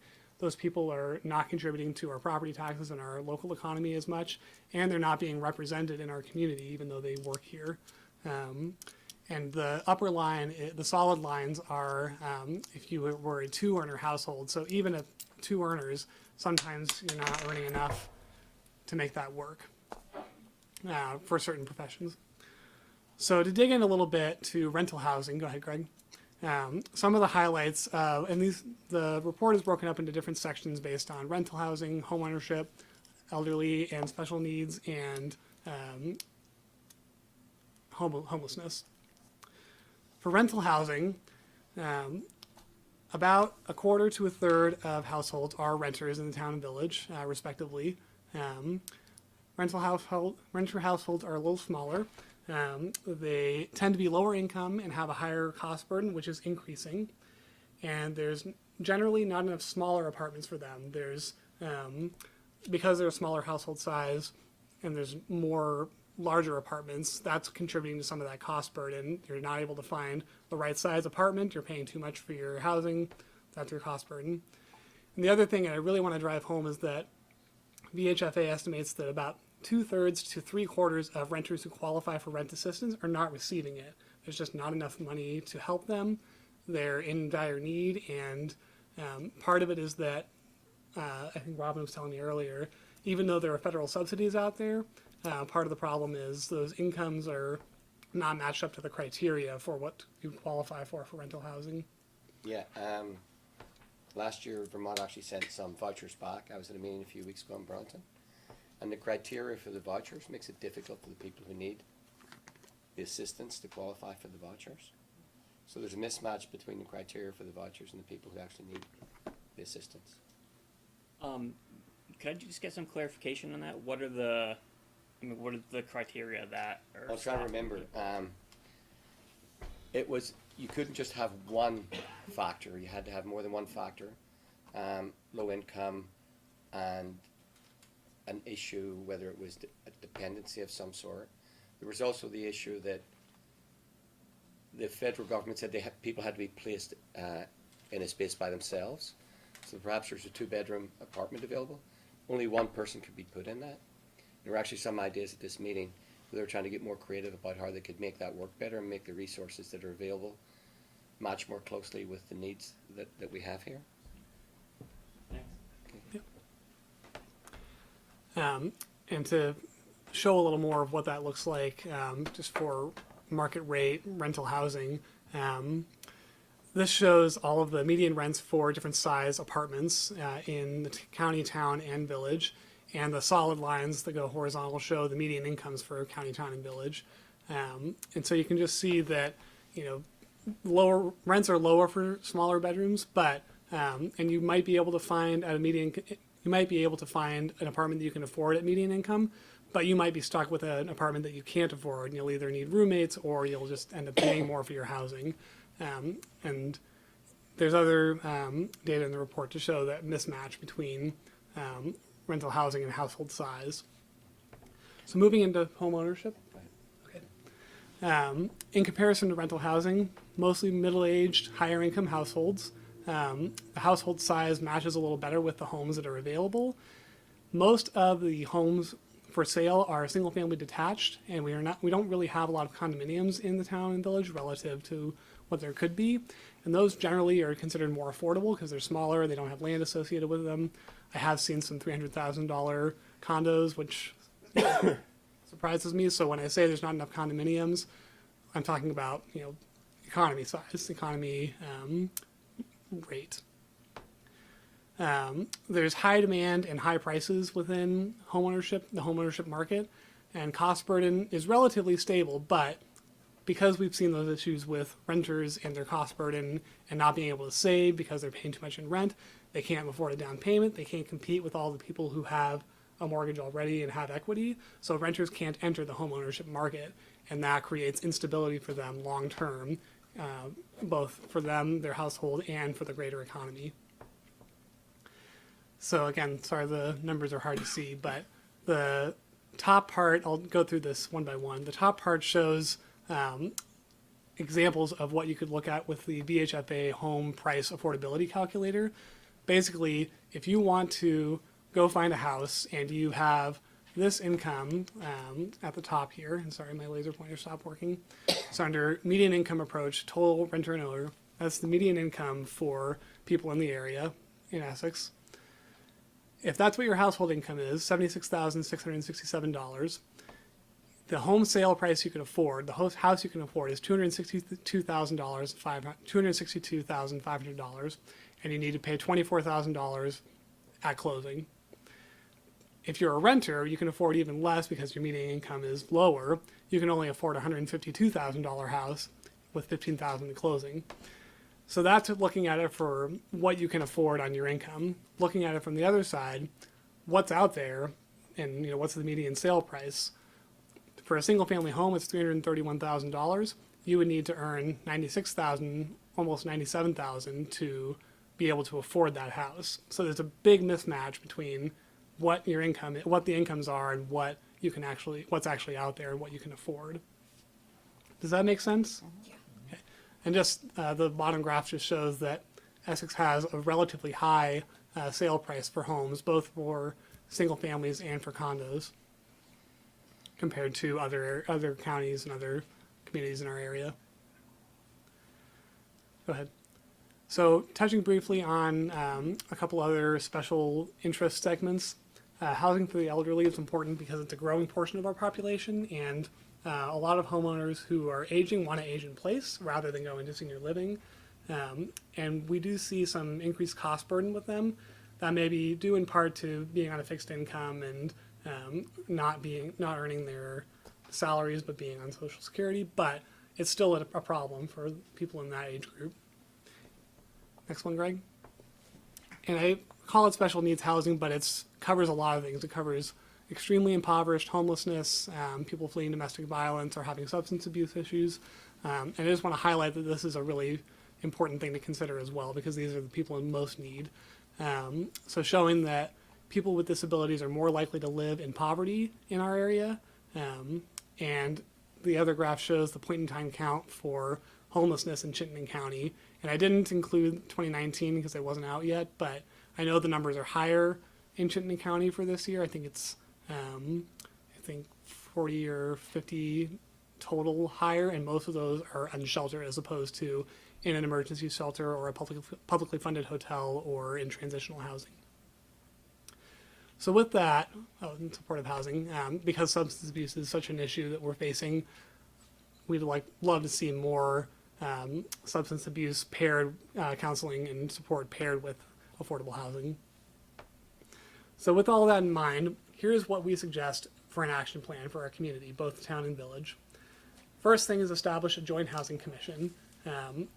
It should be joint because these housing issues transcend municipal boundaries. It's really a regional and a statewide issue. So the more we can coordinate, the better. We're looking at revising our land use regulations already. We've had an audit, which is in Appendix B, of what we can do to make affordable housing more possible, make a developer more likely to build it, and just decrease the cost of housing in general. Part of that may include inclusionary zoning, which is requiring a certain number of affordable units, but there's pros and cons to doing that. It's really not going to create more affordable housing. It's just going to make sure that it's in the places that we want it. We can reduce development fees for affordable housing projects, whether that's administrative fees, income or impact fees, water sewer connection fees, but we have to see some of those affordable housing projects coming through before we can really have that conversation. We highly recommend establishing a housing trust fund to be able to inject some money into a project to ensure that there is affordable housing in it, But that is obviously a cost to the community as a whole and a larger conversation. But communities that have a housing trust fund are more able, they have more affordable housing in general because they're able to provide that local control. And then we also advocate for partnering with housing developers and nonprofits, VHFA, Housing Vermont, Champlain Housing Trust. There's a number of different models, both from building a single, building that has all affordable housing to preserving existing affordable housing that's out there through shared equity programs and other programs that CHT administers that can really help the situation. So I've done a lot of talking and I may have gone into too much detail, but let me know your questions. Darren, thank you. The report was outstanding and it merits a much deeper conversation. And your recommendations for action are really exciting. I'm looking forward to talking about them, particularly the Housing Trust Fund. I think South Burlington has one. Is that correct? Yes, South Burlington, I think Burlington as well, and maybe Heinsberg. We have some local examples we can avail ourselves of. So I know we wanted to keep this very short. I see Maura is in the audience, and a couple other folks who might want to weigh in on this. I'm not sure if we want to have a quick comment from you, Maura, or is there anything that you wanted to share about this report? Because I know VHFA was one of the significant resources for the data from this study. So if you don't know me, I'm Maura Collins, and I am a town and village resident, but I'm also the executive director of the Vermont Housing Finance Agency, the VHFA that was referenced. So thanks to the village for supporting our community development application we revamped our housing data website, which is what Darren said he used a lot of the information of. And I actually think the credit goes to Darren and Dana and everyone, Robin, who's worked on this plan. It looks great, and you want to keep it high level. And if you do know me, you know I can talk about housing for a few hours. But I've spoken with both the select board and the trustees asking for their to be a joint housing commission.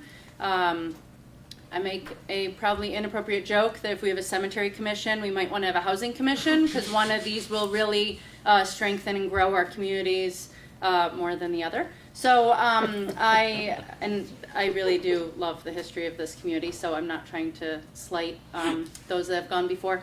But I do think that housing is key. I've spoken with the Economic Development, is that commission, Greg? Yeah. And you may know that there's some local ecumenical faith-based groups having conversations.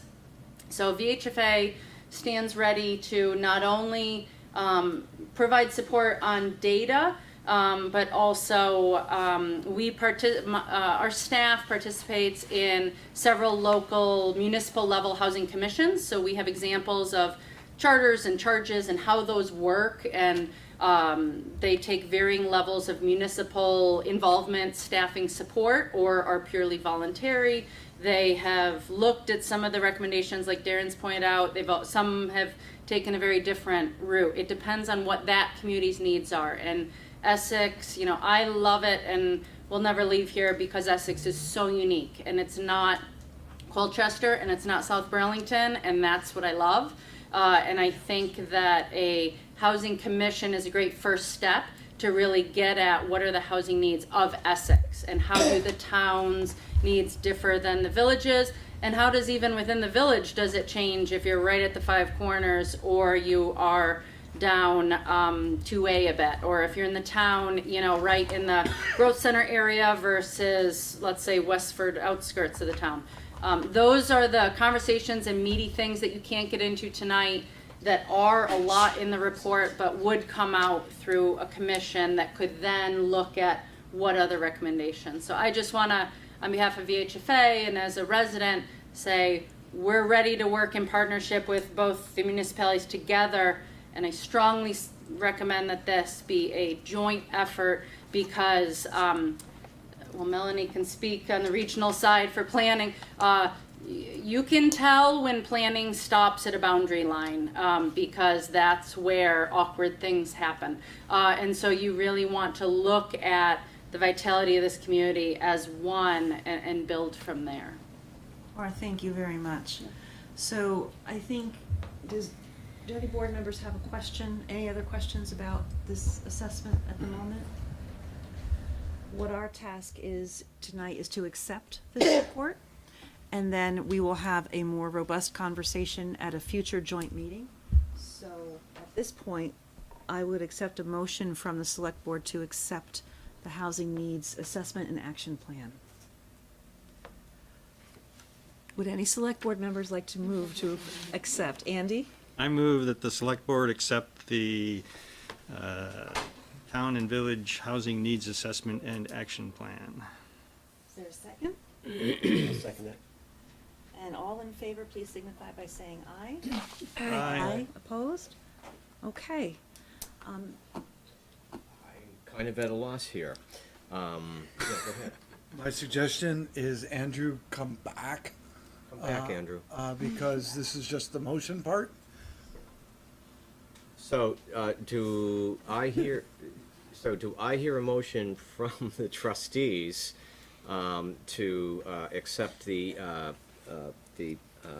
Housing Needs Assessment and Action Plan report? I will make that motion. Can I also add that this gets shared with the planning commission, or is that? Absolutely. Both commission, I would like it to go to both, but obviously I'm making it on behalf of the trustees. Absolutely. I'll second that.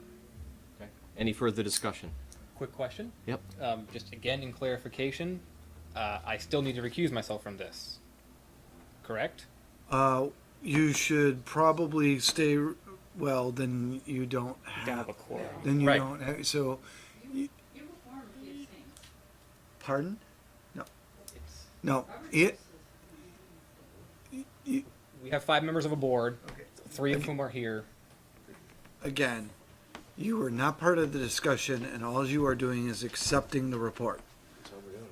So that's all you're doing, so I believe you can do that. Even accepting an action plan which talks about creating, so here's my concern, it's also accepting an action plan which talks about creating a commission, which talks about building affordable housing, which is a primary revenue generator for my employer. You have not, you have accepted a plan in your official capacity where you do not have a direct benefit and you have not created a commission yet. It only makes a recommendation. It makes several recommendations you may or may not take. I will add, in the past, I think there is a substantial precedent for this in the past from my experience on the Board of Trustees, where someone has presented us with a plan or a set of recommendations, which I personally maybe don't agree with, or I would have a lot more questions, and nevertheless, they're just presenting us with a document. I don't think it in any way implies that we're going to take any specific action. We're just simply accepting the work and the data from a commission. And I think would also say that you have been very forthcoming in publicizing and making clear your potential conflict of interest. So I think that really helps assuage any other concerns. So from my perspective, my comment would be, I think you're on solid legal ground. I appreciate that. I want to read an email from Claudine.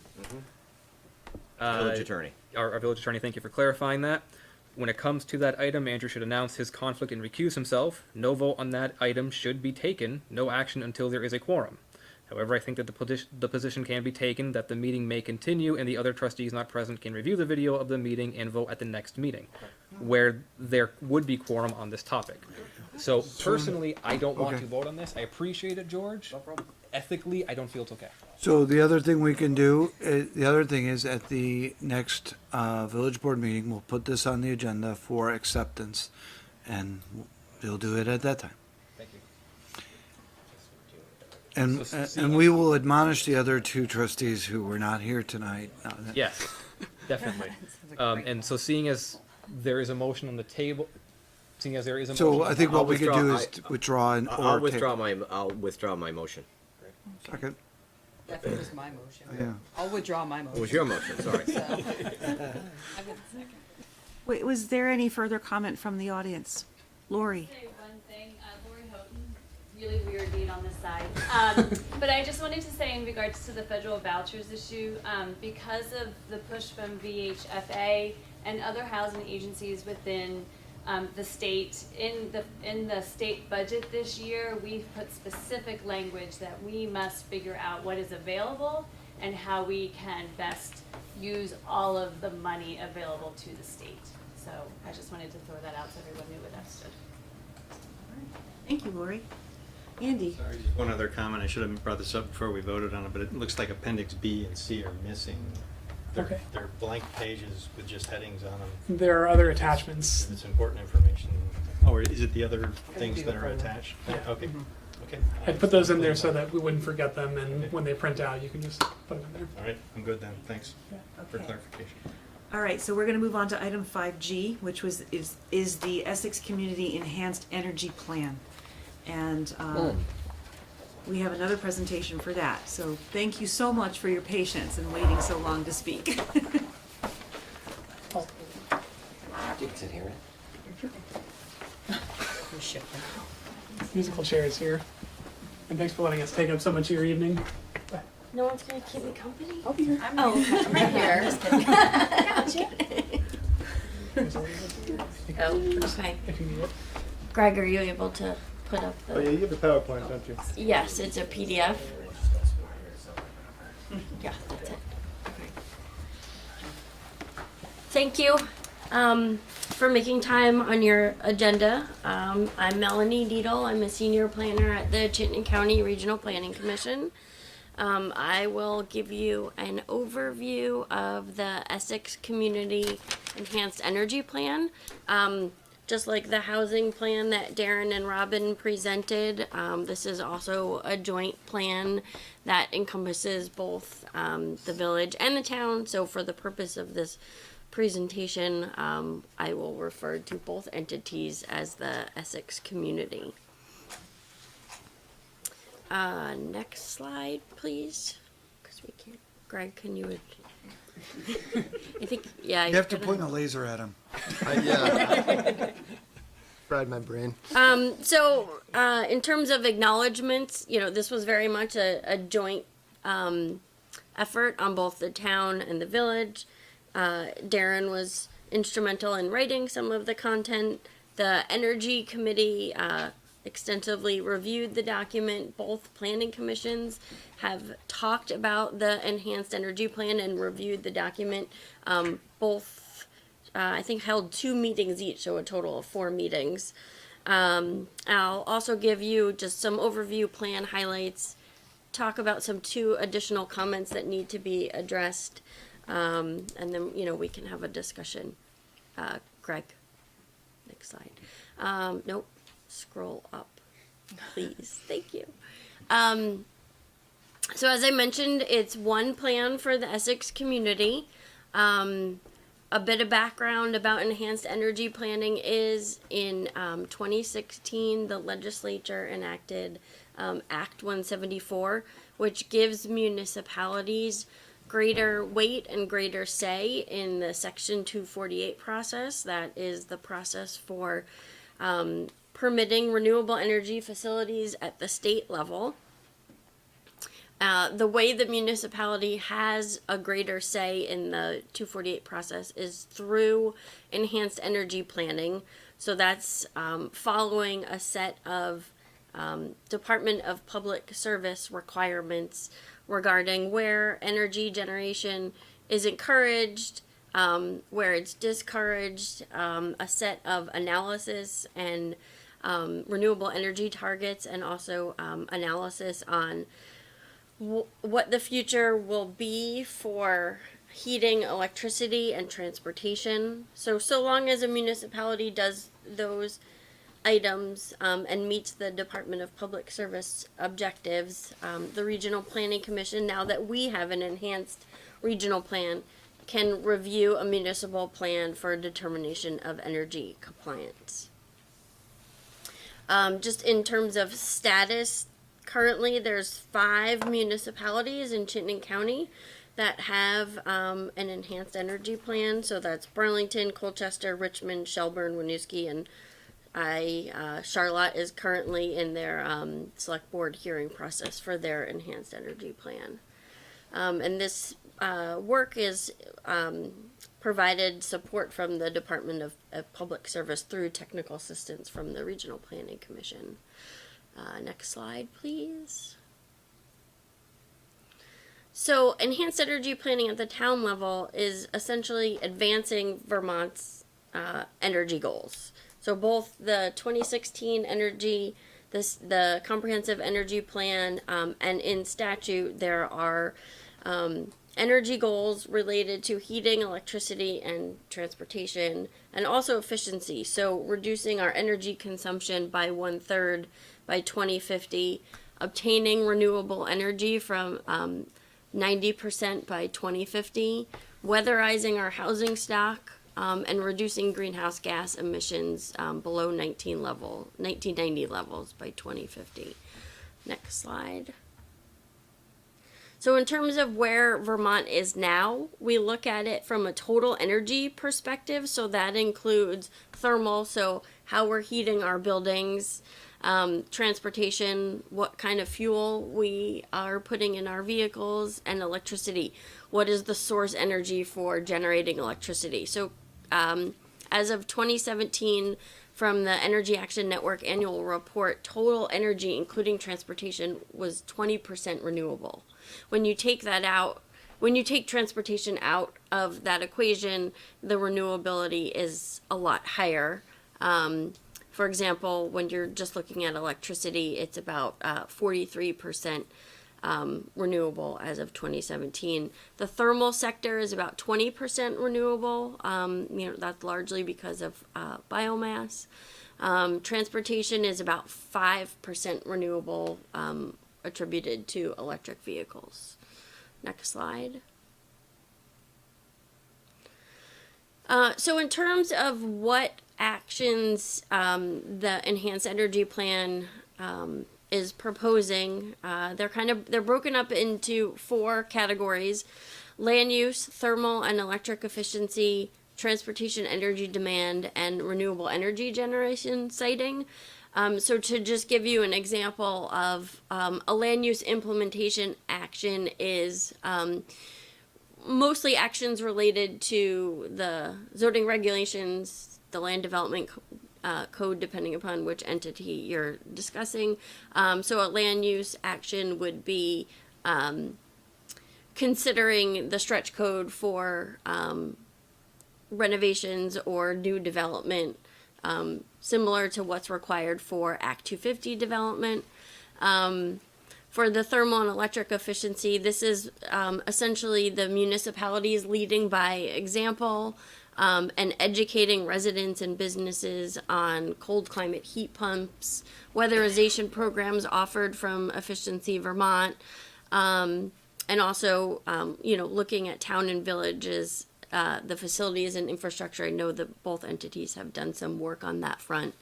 In terms of transportation energy demand, implementing the bicycle and pedestrian plan that the village and the town worked on together, establishing park and rides, looking for opportunities to site electric vehicle charging infrastructure in the municipality and in the village, looking at opportunities for requiring EV-ready spaces as part of development, and then also promoting transit, working with the Essex Westford School District to make sure that transit options are maximized for children getting to school.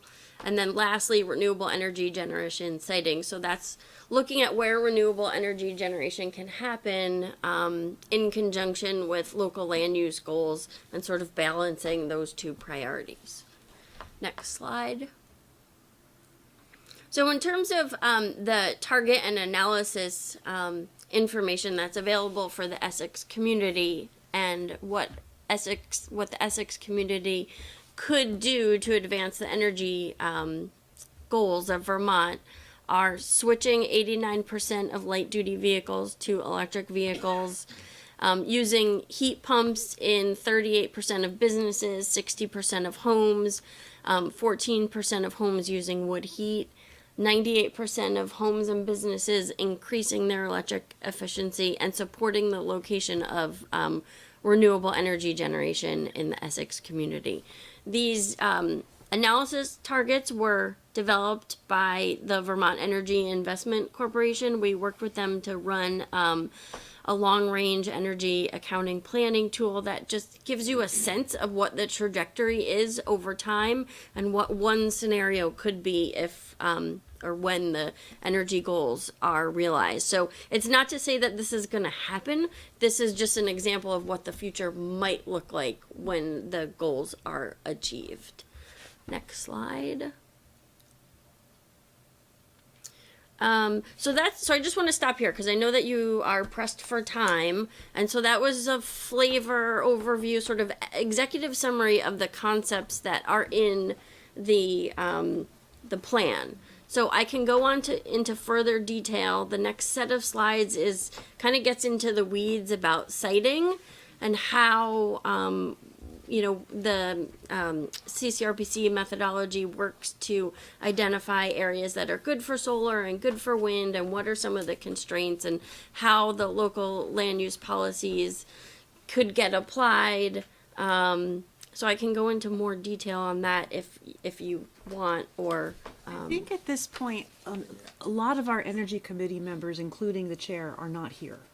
And I think we want to, like we did with the housing assessment, have a more thorough conversation at a subsequent meeting where we have all the time we need to talk about it. So if it's okay with you, I think it would be best if we left off at this high level.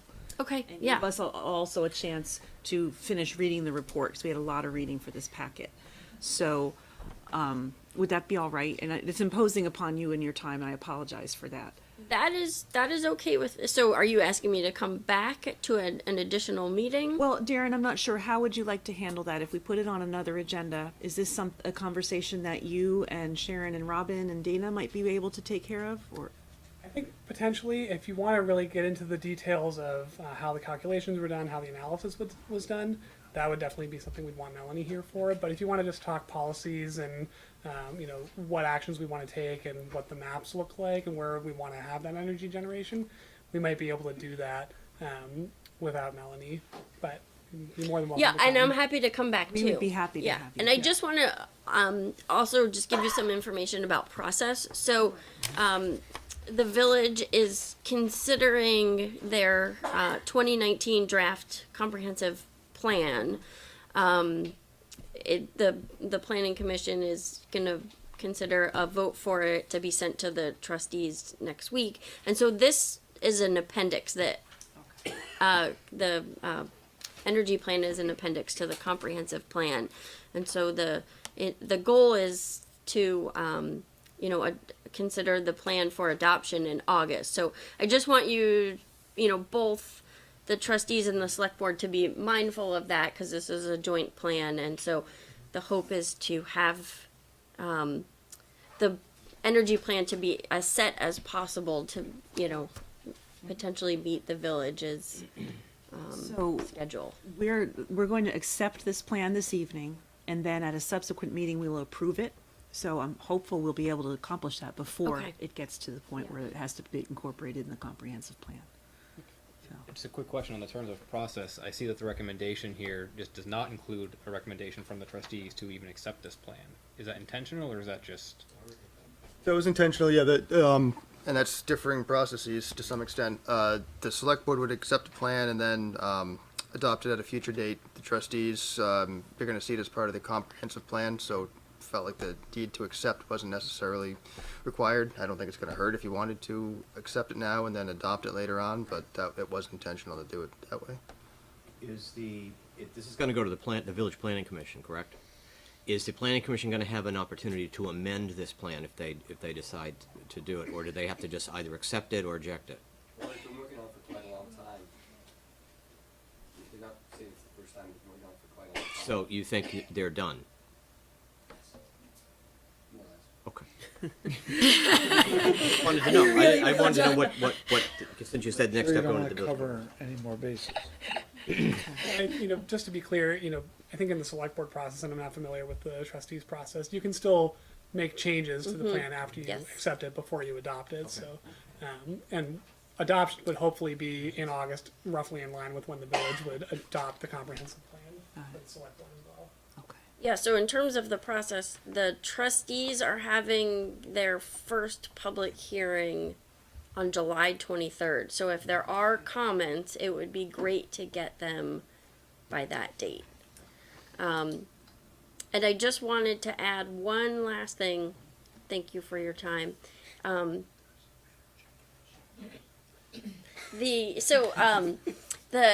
Because the energy plan is going to be part of the comprehensive plan, and CCRPC will consider the determination of energy compliance, the village will have that enhanced, greater weight at the 248 process. The town will not. So I just want to make that really clear. However, the town will be able to use the policies in here if and when the town is asked for any letters of support for renewable energy generation, for a letter of support for a preferred site. So it does provide some, transparent policy for the town going forward. An example of that would be the Green Mountain Power facility on River Road, which fit the preferred sites, and the town could use that to say, we support this. And the intention is for the town to adopt this energy plan as part of its comprehensive plan. The next time we do that, we're just trying to not do everything at once as much as possible.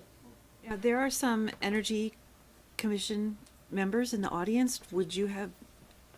Is there anybody who'd like to speak to the energy plan? It's okay if you don't. I just want to give you the courtesy of. No, I don't believe so. I wanted to see this, and Okay. certainly encouraging. Great. Not just acceptance of it, but approval. Of course, of course. Okay. Anybody else? Okay. So, Max. Yeah. I move that the select board accept the Essex Community Enhanced Energy Plan. Second. All in favor, signify by saying aye. Aye. Opposed? All right. Thank you. And for the trustees, we'll wait until after the August vote for our comprehensive plan. Great. Melanie, thank you Thank you. very much. Thank you. I apologize for stopping you halfway through your presentation. Oh, that's okay. All the important upfront stuff was upfront, so. Thank you. And Darren, thank you too. I'm gonna hang around for your next And agenda item. next, just move your seat. Sharon, do you want to come up? Okay, Robin's coming up.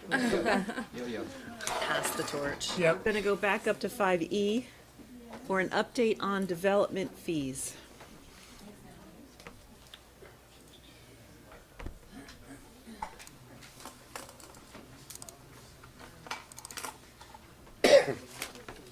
Where's it? You're gonna have to go Lost it. I have it if you need it. It's all right, I know it pretty well. Okay. We can get it Get up it. there. So, we wanted to, at a joint meeting, present to you a consolidation alignment process that we wanted to run by you. We had started to look into this and then wanted to make sure that we were headed in the right direction. So the town and the village have been looking at aligning and creating parity between our development fees. So that includes administrative fees such as zoning permits, applications to the zoning board and planning commission, and impact fees.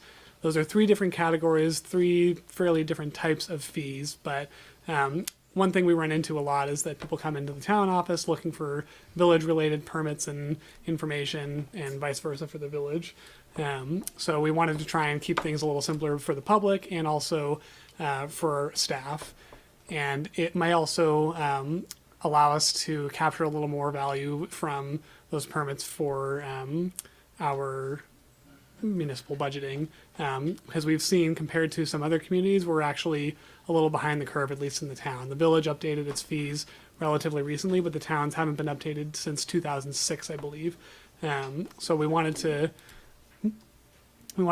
bring that to you just to make sure this is okay to move forward. And our proposed first step is looking at the administrative fees alone, so zoning permits, certificates of occupancy, things that are day-to-day and don't require any major development review.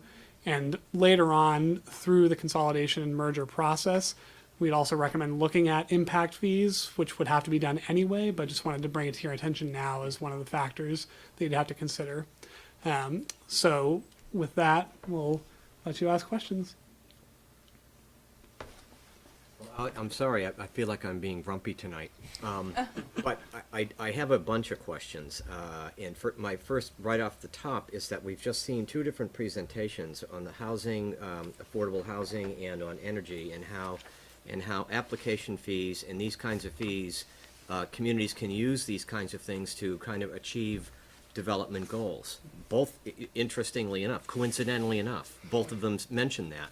And here we have, and I right off the top, I think, well, we encourage development in the village center, particularly commercial development, by offering tax stabilization and other tax benefits. And so a proposal to say, oh, and let's raise some fees, it's almost like we're contradicting ourselves. Right. And I know that in the past, one of the things, this has come up before, particularly impact fees, where, we give a commercial developer a fairly significant tax stabilization, but then we say, and by the way, you owe us tens of thousands of dollars in impact fees. And this was one of these items that we resonated on the Board of Trustees, like, some point when the smoke clears, we need to have a discussion about this, because it seems like we're contradicting ourselves. And that discussion we just simply haven't had. And so that's why there's a core thing underneath here that I'm a little, I think you can appreciate. I see you smiling, so I think you know where I'm going. The other thing I just want to understand is that back two or 3 years ago, we'd had the meeting about potentially integrating the two community development offices, and we looked at the total number of applications, both the village and the town. It wasn't like through the roof. We weren't looking at big bucks. I mean, I don't think we're looking at serious money here from either side from their application fees. Would that be a reasonable assessment? That would be correct, at least for the town. Yeah, absolutely. Yeah. I mean, I'm just, I'm not saying don't do it. I'm just sort of throwing these out there about in terms of the urgency, and B, have we really, town and village, understand the underlying philosophy by which we define how we want to have what fees we charge. That's all I'm kind of throwing out there. Just a little bit of concern. Yeah. Sharon? So I would just add, we haven't increased the fees for a number of years due to the impact fees that we have. Most recent, I think maybe a couple of years now, Dennis proposed a sidewalk impact fee for the town. So the town side is due to have a look-see and maybe a slight increase, but not for all the fees. I think for my job, I hear a lot of after the fact permits, for example, there's no penalty. So people are complaining to me, well, that's not fair. I've done this properly and I'm paying, So I think that I'd like to walk away tonight knowing if you aren't ready because it might be too premature for whatever the reasons are, if you'd like us to go forward similar to the way the village just recently increased theirs, or at least looked at them again. I'd like to at least walk away knowing that the select board would be agreeable to take that step, so. I just want to make sure we're talking about two separate phases. First is administrative and deliberative fees, which we're talking about, permits and things like that. So very low cost items when you consider what they're paying for, versus impact fees, which is a whole nother conversation of larger dollar amounts. So I would be in favor of approving having staff look at aligning those things because they're low dollar value. It's more convenient to have identical policies in village and town and identical procedures. So, as long as we're talking about the administrative side, I'm great with it. So I guess I would like clarification. Is it identical costs that we're charging both communities? And I will also add to that conversation, we have different ways of charging. So one with the town is based on construction cost. For the village, it's based on either square footage or the number of dwelling units. So one thing, we could not necessarily align the costs, but we could say, here's how we calculate the cost. Oh, right. You said you're going to create a proposal for parity. Correct. So I would not direct you in any way to say this is what you should do, because I have no idea. So I would rather have a recommendation from you guys, because you do this every day. But it's good to hear what your priorities are. Will this be done by working with the Economic Development Commission too? Because it could potentially have an impact on developers. Absolutely. Absolutely. So they're part of that conversation? I Yes, think they that- will be. Yeah. In terms of your question of whether it should be done by construction cost or square feet, again, I would think we would want a recommendation, because you're working with the developers, and so you're hearing from them their complaints or their, wow, this is a lot less than I expected, which I doubt you're hearing. We never hear that. do hear that. So, I would look to you for your expertise on that. I don't mean to speak for the whole group. So from my understanding, the recommendation or the ask at this point is for phase one, are we okay with you going forward and exploring what this might look like? So Right. then really coming back to us with those recommendations. And again, with phase two, the impact fees, it's hold off, let's wait and see what happens, possibly post-merger vote, then come back to this group or whatever the new group shall be. But just So to put I- it in the back of your mind. Yeah. Right. So I think that everybody's saying basically the same things, like, Right. yes, do some research, but yeah, let's hold off on I it. just want to really get into not so much focus on, here's the difference in money. I'd like to see if maybe there's no underlying logic to any of this. Maybe someone just tossed a coin and said, here's what we're going to charge. I'm guessing that's probably not the case, but that's all I'd like to know is just like, what is the underlying logic for the difference between the villages and the town, and why are they doing that way? So you sort of embellish whatever recommendations you come up with something we can kind of sink our teeth into and really talk about for a long time. You seem very excited about that, George. I have a further question regarding the impact fees conversation. First of all, what is the extent of the involvement? How long does an impact fee study take? What does it cost? What kind of a consultant do you hire to make this work? Could you tell us that? I personally haven't been involved, but Greg can probably speak to it, the sidewalk impact fee in particular. Yeah, I worked a little bit on the sidewalk impact fee, which is still out there. Before that, the last fee that the town did, at least, Robin McGill, speak for the village, was the recreation impact fee, which that was back in 2003, and the last update was 2013, so even that's due for looking at another review. But basically, there's a whole process laid out, somewhat in statute, of it needs to be based on current population, current infrastructure, maintaining a level of service. You're trying to maintain the level of service, increase that level of service. Depends on what fee you're looking at. But you basically have to figure out what your baseline is, what your projected population growth is, those types of things. The sidewalk fee we got with a grant from the Regional Planning Commission. I hesitate to put out a number just because it's been a couple of years, I don't remember. But it absolutely takes a good 6 to 12 months, hiring a consultant, making sure you're getting the right data, and it's it's probably going to be in the, say, tens of thousands of dollars if I had to put a number on it. Is Melanie still there? No, she's gone. Yeah, you're right with the number. But, the village has always taken the approach that we don't really want to charge impact fees. With the change we made 18 months ago, the Village Centre District, we've got a neighbourhood area designation, which has benefits if you do, 20% of the units sale or rent at the 80% median. You don't have to go through Act 250. So if they're saving money at that end, there's an opportunity for, municipality to collect some more money at the other end. I recall from being a trustee and being a planning commissioner that the reason that the village doesn't have impact fees is for that reason, to encourage the development.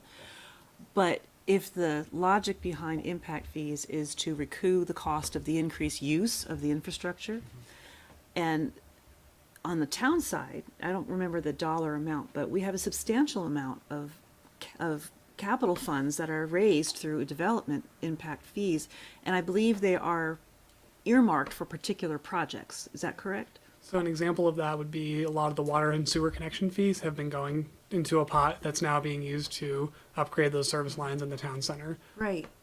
So there's pros and cons, and I think Yeah. what we're hearing is you definitely want to have a more in-depth discussion on impact fees.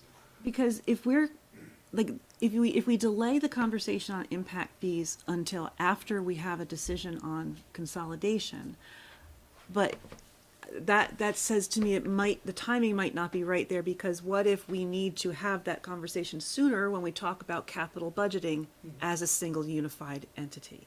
So it's not a cart before the horse kind of a thing. It's like, when should we talk about this? So, because we don't want to, it's great that the town is collecting impact fees for specific projects. Are we, we can't just do it in one corner of the town. So we really have to think about all across the community. So I think it's a bigger conversation than just going out and hiring a firm and helping us determine what the fees are. And I think we have to decide when. I'm not sure if waiting till after the vote is the right time. But I just want to express that doubt. I defer to the group, but I think we need to know that information a little sooner, perhaps. I think we would advise not doing the studies until you've made those decisions. But we want you to put those decisions in your mind as to how should this be done. Should it be across the town and village? Should it be, you can do impact fees within certain areas. So the town center, you can collect fees to upgrade certain things within that area. But it's a very good question about how do we evaluate these? What does capital planning look like in these communities and as a unified community? And how do we go about doing that and making those decisions? I think we can also say, given at the last town meeting how there was an ask from the community to say, please do more to fix and repair our infrastructure, that there's a desire from the community to do more. So I think that yes, in terms of impact fees, we should bring this up sooner rather than later. And in looking at the list of what other communities are doing, Burlington, Colchester, Milton, South Burlington, Williston, all communities which are having continued development have impact fees. So to say that having an impact fee stops development, I don't believe is true. To say that it may determine whether or not a developer goes as big, maybe. But maybe having some actual facts to this would be helpful instead of just our preconceived notions. And I will say briefly, we've heard from developers that a lot of local impact fees and administrative fees are drops in the bucket compared to some of the other costs that they have for development. Act 250 and their financing costs. And the other thing is that we can look at impact fees as, money on the developer, which again gets passed on to the, homeowner or the renter or whatever. But the other way to look at it is we're trying to control our capital costs for the community and trying to do that in a responsible way so that we're not paying more in property taxes because we didn't collect impact fees. So these are big conversations and we don't need to have it tonight, but. Like, Darren, that's exactly the point I'm trying to make, is when we go through the consolidation process and we go out to the community, and the first thing everyone's going to ask us is, how much is this going to cost me? And if we don't know whether we're going to put impact fees in the village, but we maybe keep them in the town, if we don't know that answer, that impacts the cost of capital and impacts the cost we collect. So, anyway. It can also be a way to encourage smart growth. That too. It's in some ways this is kind of a little bit of a discussion that we'd like to have on June 22nd. Oh, okay. I mean, not this, but this type of thing. What do you want us to work on? What sort of questions should we answer prior to a vote? Do you want the planning commissions and the community development departments spending time on impact fees? And based on this, it sounds like you do. But those types of conversations. The other piece of it is, if you have impact fees, you can waive them. If you're trying to incentivize the affordable housing, if you're trying to incentivize Village center energy development. efficiency, if they're helping out with the conservation fund, those types of things, another conversation that the planning commission, community development can work on and then come back to you and make some recommendations. This whole conversation, in some way, it's, if you think back to the recreation co-location discussion, Ellie and Brad came and said, here's a concept, do you want us to pursue it? Similar conversation here, similar theme of just, here's a concept, staff thinks it's worth looking into, but they don't want to spend the time if the boards aren't on board with it. Sounds like you are, so that's good, but that's kind of why they're here tonight. Anybody else have any comments or questions on the discussion? Andy? Did I just hear you say that it sounds like we should skip it? Is that what you said? Nope. No. Good, okay. I didn't mean to say that, if that's what I said. That's definitely not what he said. Okay. Because I'm all for it. I think that we should have them come back with a proposal. I mean, we're not asking for a solution, we're asking for a proposal, and we can always modify it however we want. Or, Okay, I'm just a little confused because you've got a recommendation that we authorize you to align an update, but it sounds like the discussion is we're asking you to do research and make a proposal, right? They're talking The about two So we're talking about phases. two different things. The two phases. Okay. Yeah. There's three. There's One is administrative, which is building permits, certificates of occupancy. Two is fees for review by deliberative boards or commissions. I assume that's Plan Commission, ZBA, DRB. Those are both in phase one. Those because are they're phase one. Not and then impact fee related. The last one is impact fees. That's gonna be a deeper and maybe brought back at it when we're not here for 2.5 hours. But did you just bring that up, George? Now I'm getting confused. Yeah, Whoever I'm just brought that confused. up. I don't know exactly what it is we're trying to So recommend. we need to, they're recommending that we authorize phase one, which is to let them propose an alignment of administrative and deliberative fees.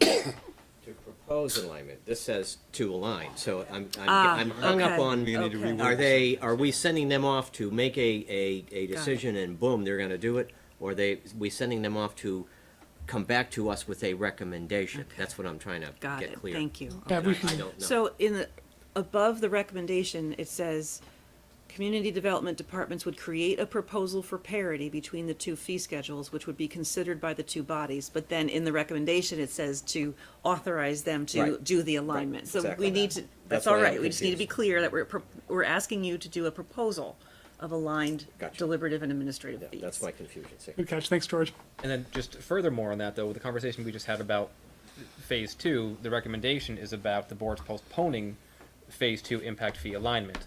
The conversation I'm hearing is we need to talk about this more. Yeah. And so we don't necessarily want to postpone it, but it sounds like it's do some work, figure out how we could align it and bring it back. So it almost sounds like the same motion for phase one and phase two is to propose how to align. I think our boards need to have more of a conversation about it first. Andy? yeah, because if you end up with two planning districts that have two different objectives, you may want to have different Right, That's right. schedules, so. So maybe the So proposal. I think that's where the thought here is that That's exactly we right. need to know if, is it one planning unit, is it two planning units? Do they Very good have to, point. So it's postpone phase two for a future conversation. I don't think we have to make that motion. but- Right. Right, not the one that's in here, no. But just so we're on the same page before we start getting into motion there. Okay, so let's tackle the first phase, phase one. Is everyone clear what phase one is? Amber is very clear. Clear as- Can we get a select board motion? Andy? I move that the select board authorize the community development departments to create a proposal for parity between the two fee schedules, which would be considered by the two legislative bodies at a later date, For administrative and deliberative fees. for administrative and deliberative fees. Second? Second. All those in favor? Any discussion? All those in favor? Aye. Aye. Opposed? Okay.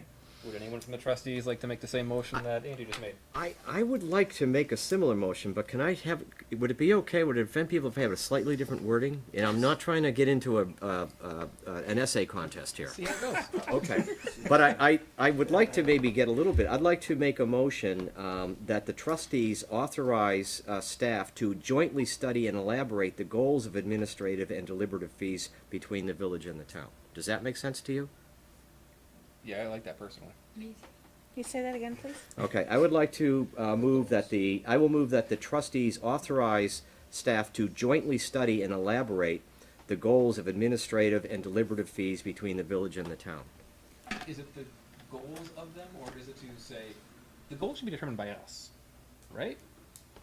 The goals of raising the fees should I'm be asking them to say why are the fees what they are? I want to know why the fees are what they are. I'm interested not only in just that, but I'd like to have that be part of what they try to figure out. Maybe there's no logic to it whatsoever. So to Andy's motion, if it were to study this further, could a portion of that study be inclusive of what these Yeah, goals include? absolutely. I think our motions are similar, the same thing. So to make sure that we have a cohesive approach, would you be okay if we utilize the select board motion You want me to withdraw my motion? No, I'm not asking you to withdraw. I just want to make sure that what we're talking about is the same thing. I think we're talking about the same thing. If I may just observe that your motion, George, did not specifically say, come up with a proposal for new fees. Like we put a proposal for parity between the two fee schedules. So to me, that implies Okay, that. I'll withdraw my motion and I'll go with Andy's motion. That's fine. But you'd like to see in that process what the goals are. Yeah, I just would like to Right, understand why, absolutely. besides just saying, here's what we're recommending, I'm trying to get at, Why? why we're recommending it. That's all I'm Legislative asking. intent, right here. I think they hear it. So we had the motion. Is there a second? Second. Great. Any further discussion? All those in favor, please signify by saying aye. Aye. Anybody opposed? Great. Thank you. And I appreciate the outside joint venture. Okay, Thanks for the input. no problem. Sorry. Don't be. I had to. All right, so moving on. Thank you all. Thank you. Thank you, Darren. Thank For you, the Robin. marathon session. Thank you, Sharon. Thank you, Sharon. Safe driving. Hopefully you get out of here quick. That's a good one. So funny. Discussion of voting timeline for November 2020 vote on governance change. Evan, your turn. Oh. In your packet is a memo from Susan McNamara Hill, which outlines some of the major, well, now I can't even get there, the deadlines that you should be aware of to get a governance change on the ballot. So it, as maybe earlier we talked about, there are some timelines that need to be built, agreed to, etc. This is one you should be aware of. We mentioned this before. There's reasons why this needs to absolutely be in the front, middle, and back of your minds, because when they do send out ballots, we want to be on the state ballot. Therefore, not having a separate ballot, which would be very confusing.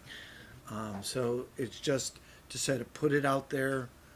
I'm not sure there's much discussion to do other than if you accept it as something to work into the timelines. That's kind of what we're thinking. Ultimately, at some point in that timeline as well, you need to formulate the question. And that's really what goes on the ballot. You guys for those of you who were part of it before, you know better than I. You create a merger plan. The other thing that is in this is the procedural that each of the communities votes, the boards, I should say, the boards of that community votes to adopt moving forward with the vote. And you each have to do it, and then you have a merger plan, and then you have the wording, and it all goes together. So, and that's one of the things that the subcommittee is actually working on, is the governance portion of it and other things, including what's in the merger plan.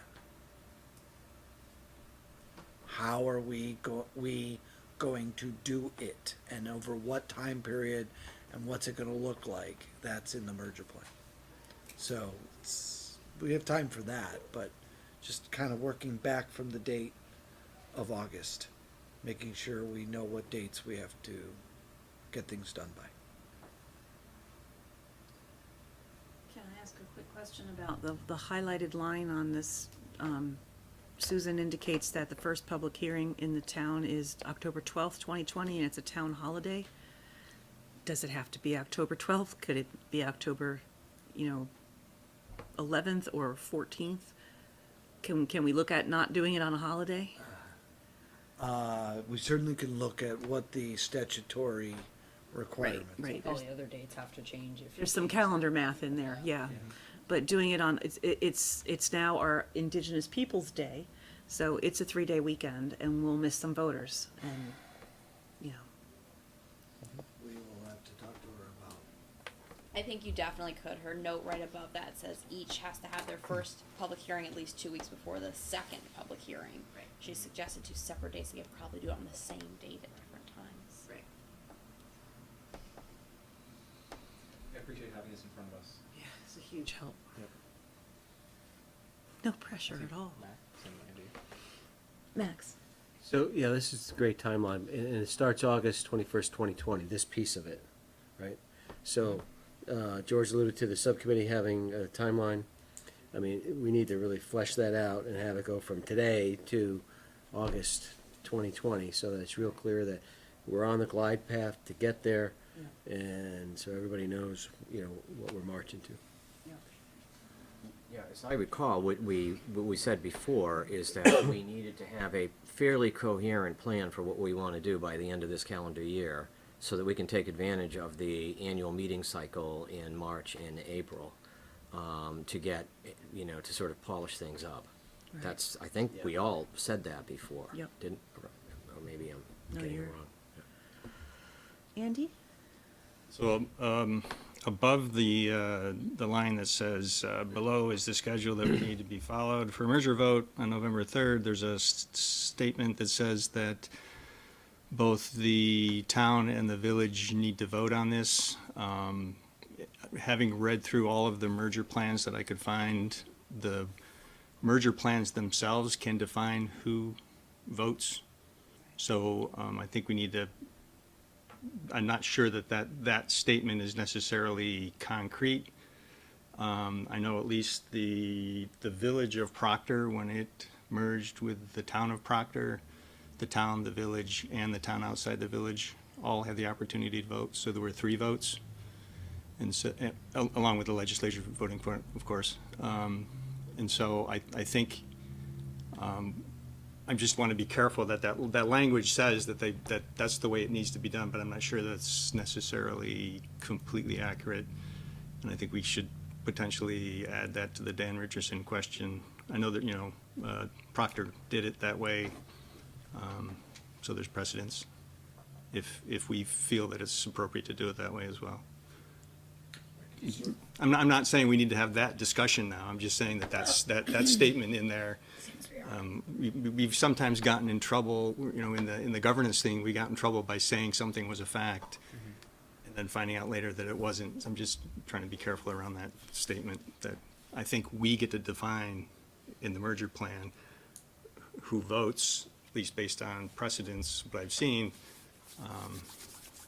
So. It may behoove us at a future joint meeting to, in preparation to such a meeting, read state statutes around this so we have at least a somewhat understanding of what we're talking about, and then at the same time having Dan or somebody provide the cliff notes of here's, from a lawyer standpoint, what we need to do when we need to do it. I would want to have absolute certainty on the legal side, what we're supposed to, what we're supposed to put in the merger plan, and how if we are allowed to include voting parameters like that in the merger plan. Because if we're not, then we know what we have to do.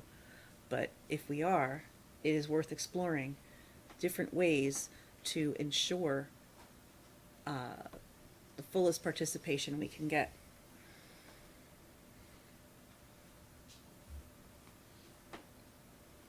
Okay, I think we're good. All right. Any other discussion on the voting timeline? All right. Now we have to discuss a marketing firm for public engagement around governance change. And Greg, you handed out, is it time for us to employ this, or do we talk first, or? Yeah, you can wait until the end of the meeting to go into executive session. I do think we'd like to go into executive session. Staff has had a chance to interview 6 of the firms, or all 6 firms who submitted today. We do have some thoughts, ready to make a recommendation, but think it's best discussed in executive session. So, do we have one item on the consent agenda, approval of the minutes of May 28th? We approved those at the prior meeting. Okay, I'm sorry. They're on the consent agenda Right, for twice. tonight's meeting, so. The select board We've taken care of it, it's the trustees. approved and the trustees have not, Sorry, correct? my apologies. It's And- a trustee gig. Were there such changes that y'all made? I don't think we should make any changes to the minutes. Date situation. You had an observation, didn't you? about- Right, it said Monday, May 28th, and it's supposed to be Tuesday, May 28th. That was the only change I made, suggested.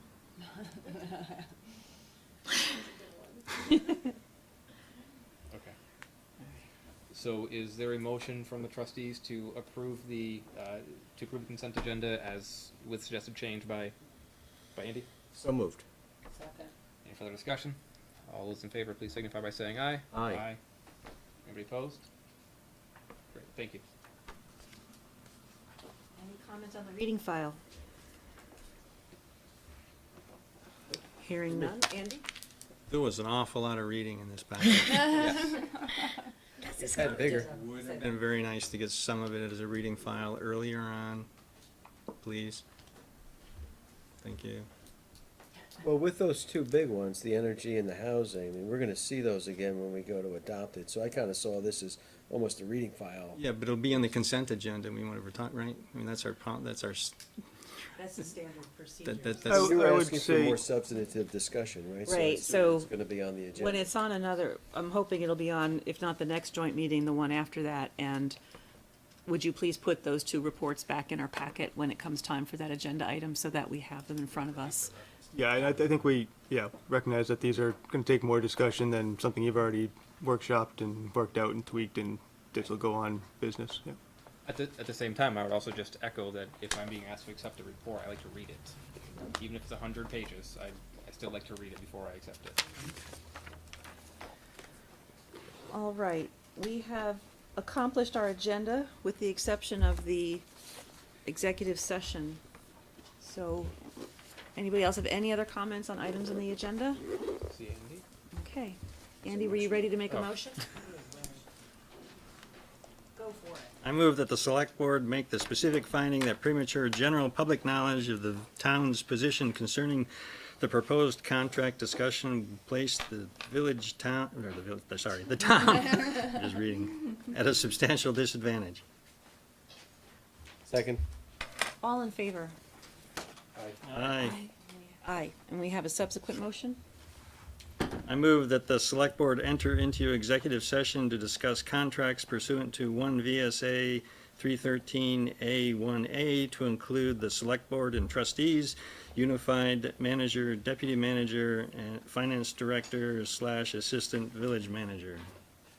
Second. All in favor? Aye. All right, your turn. Any trustees want to start this? I will make the similar motions on behalf of the Essex Junction trustees.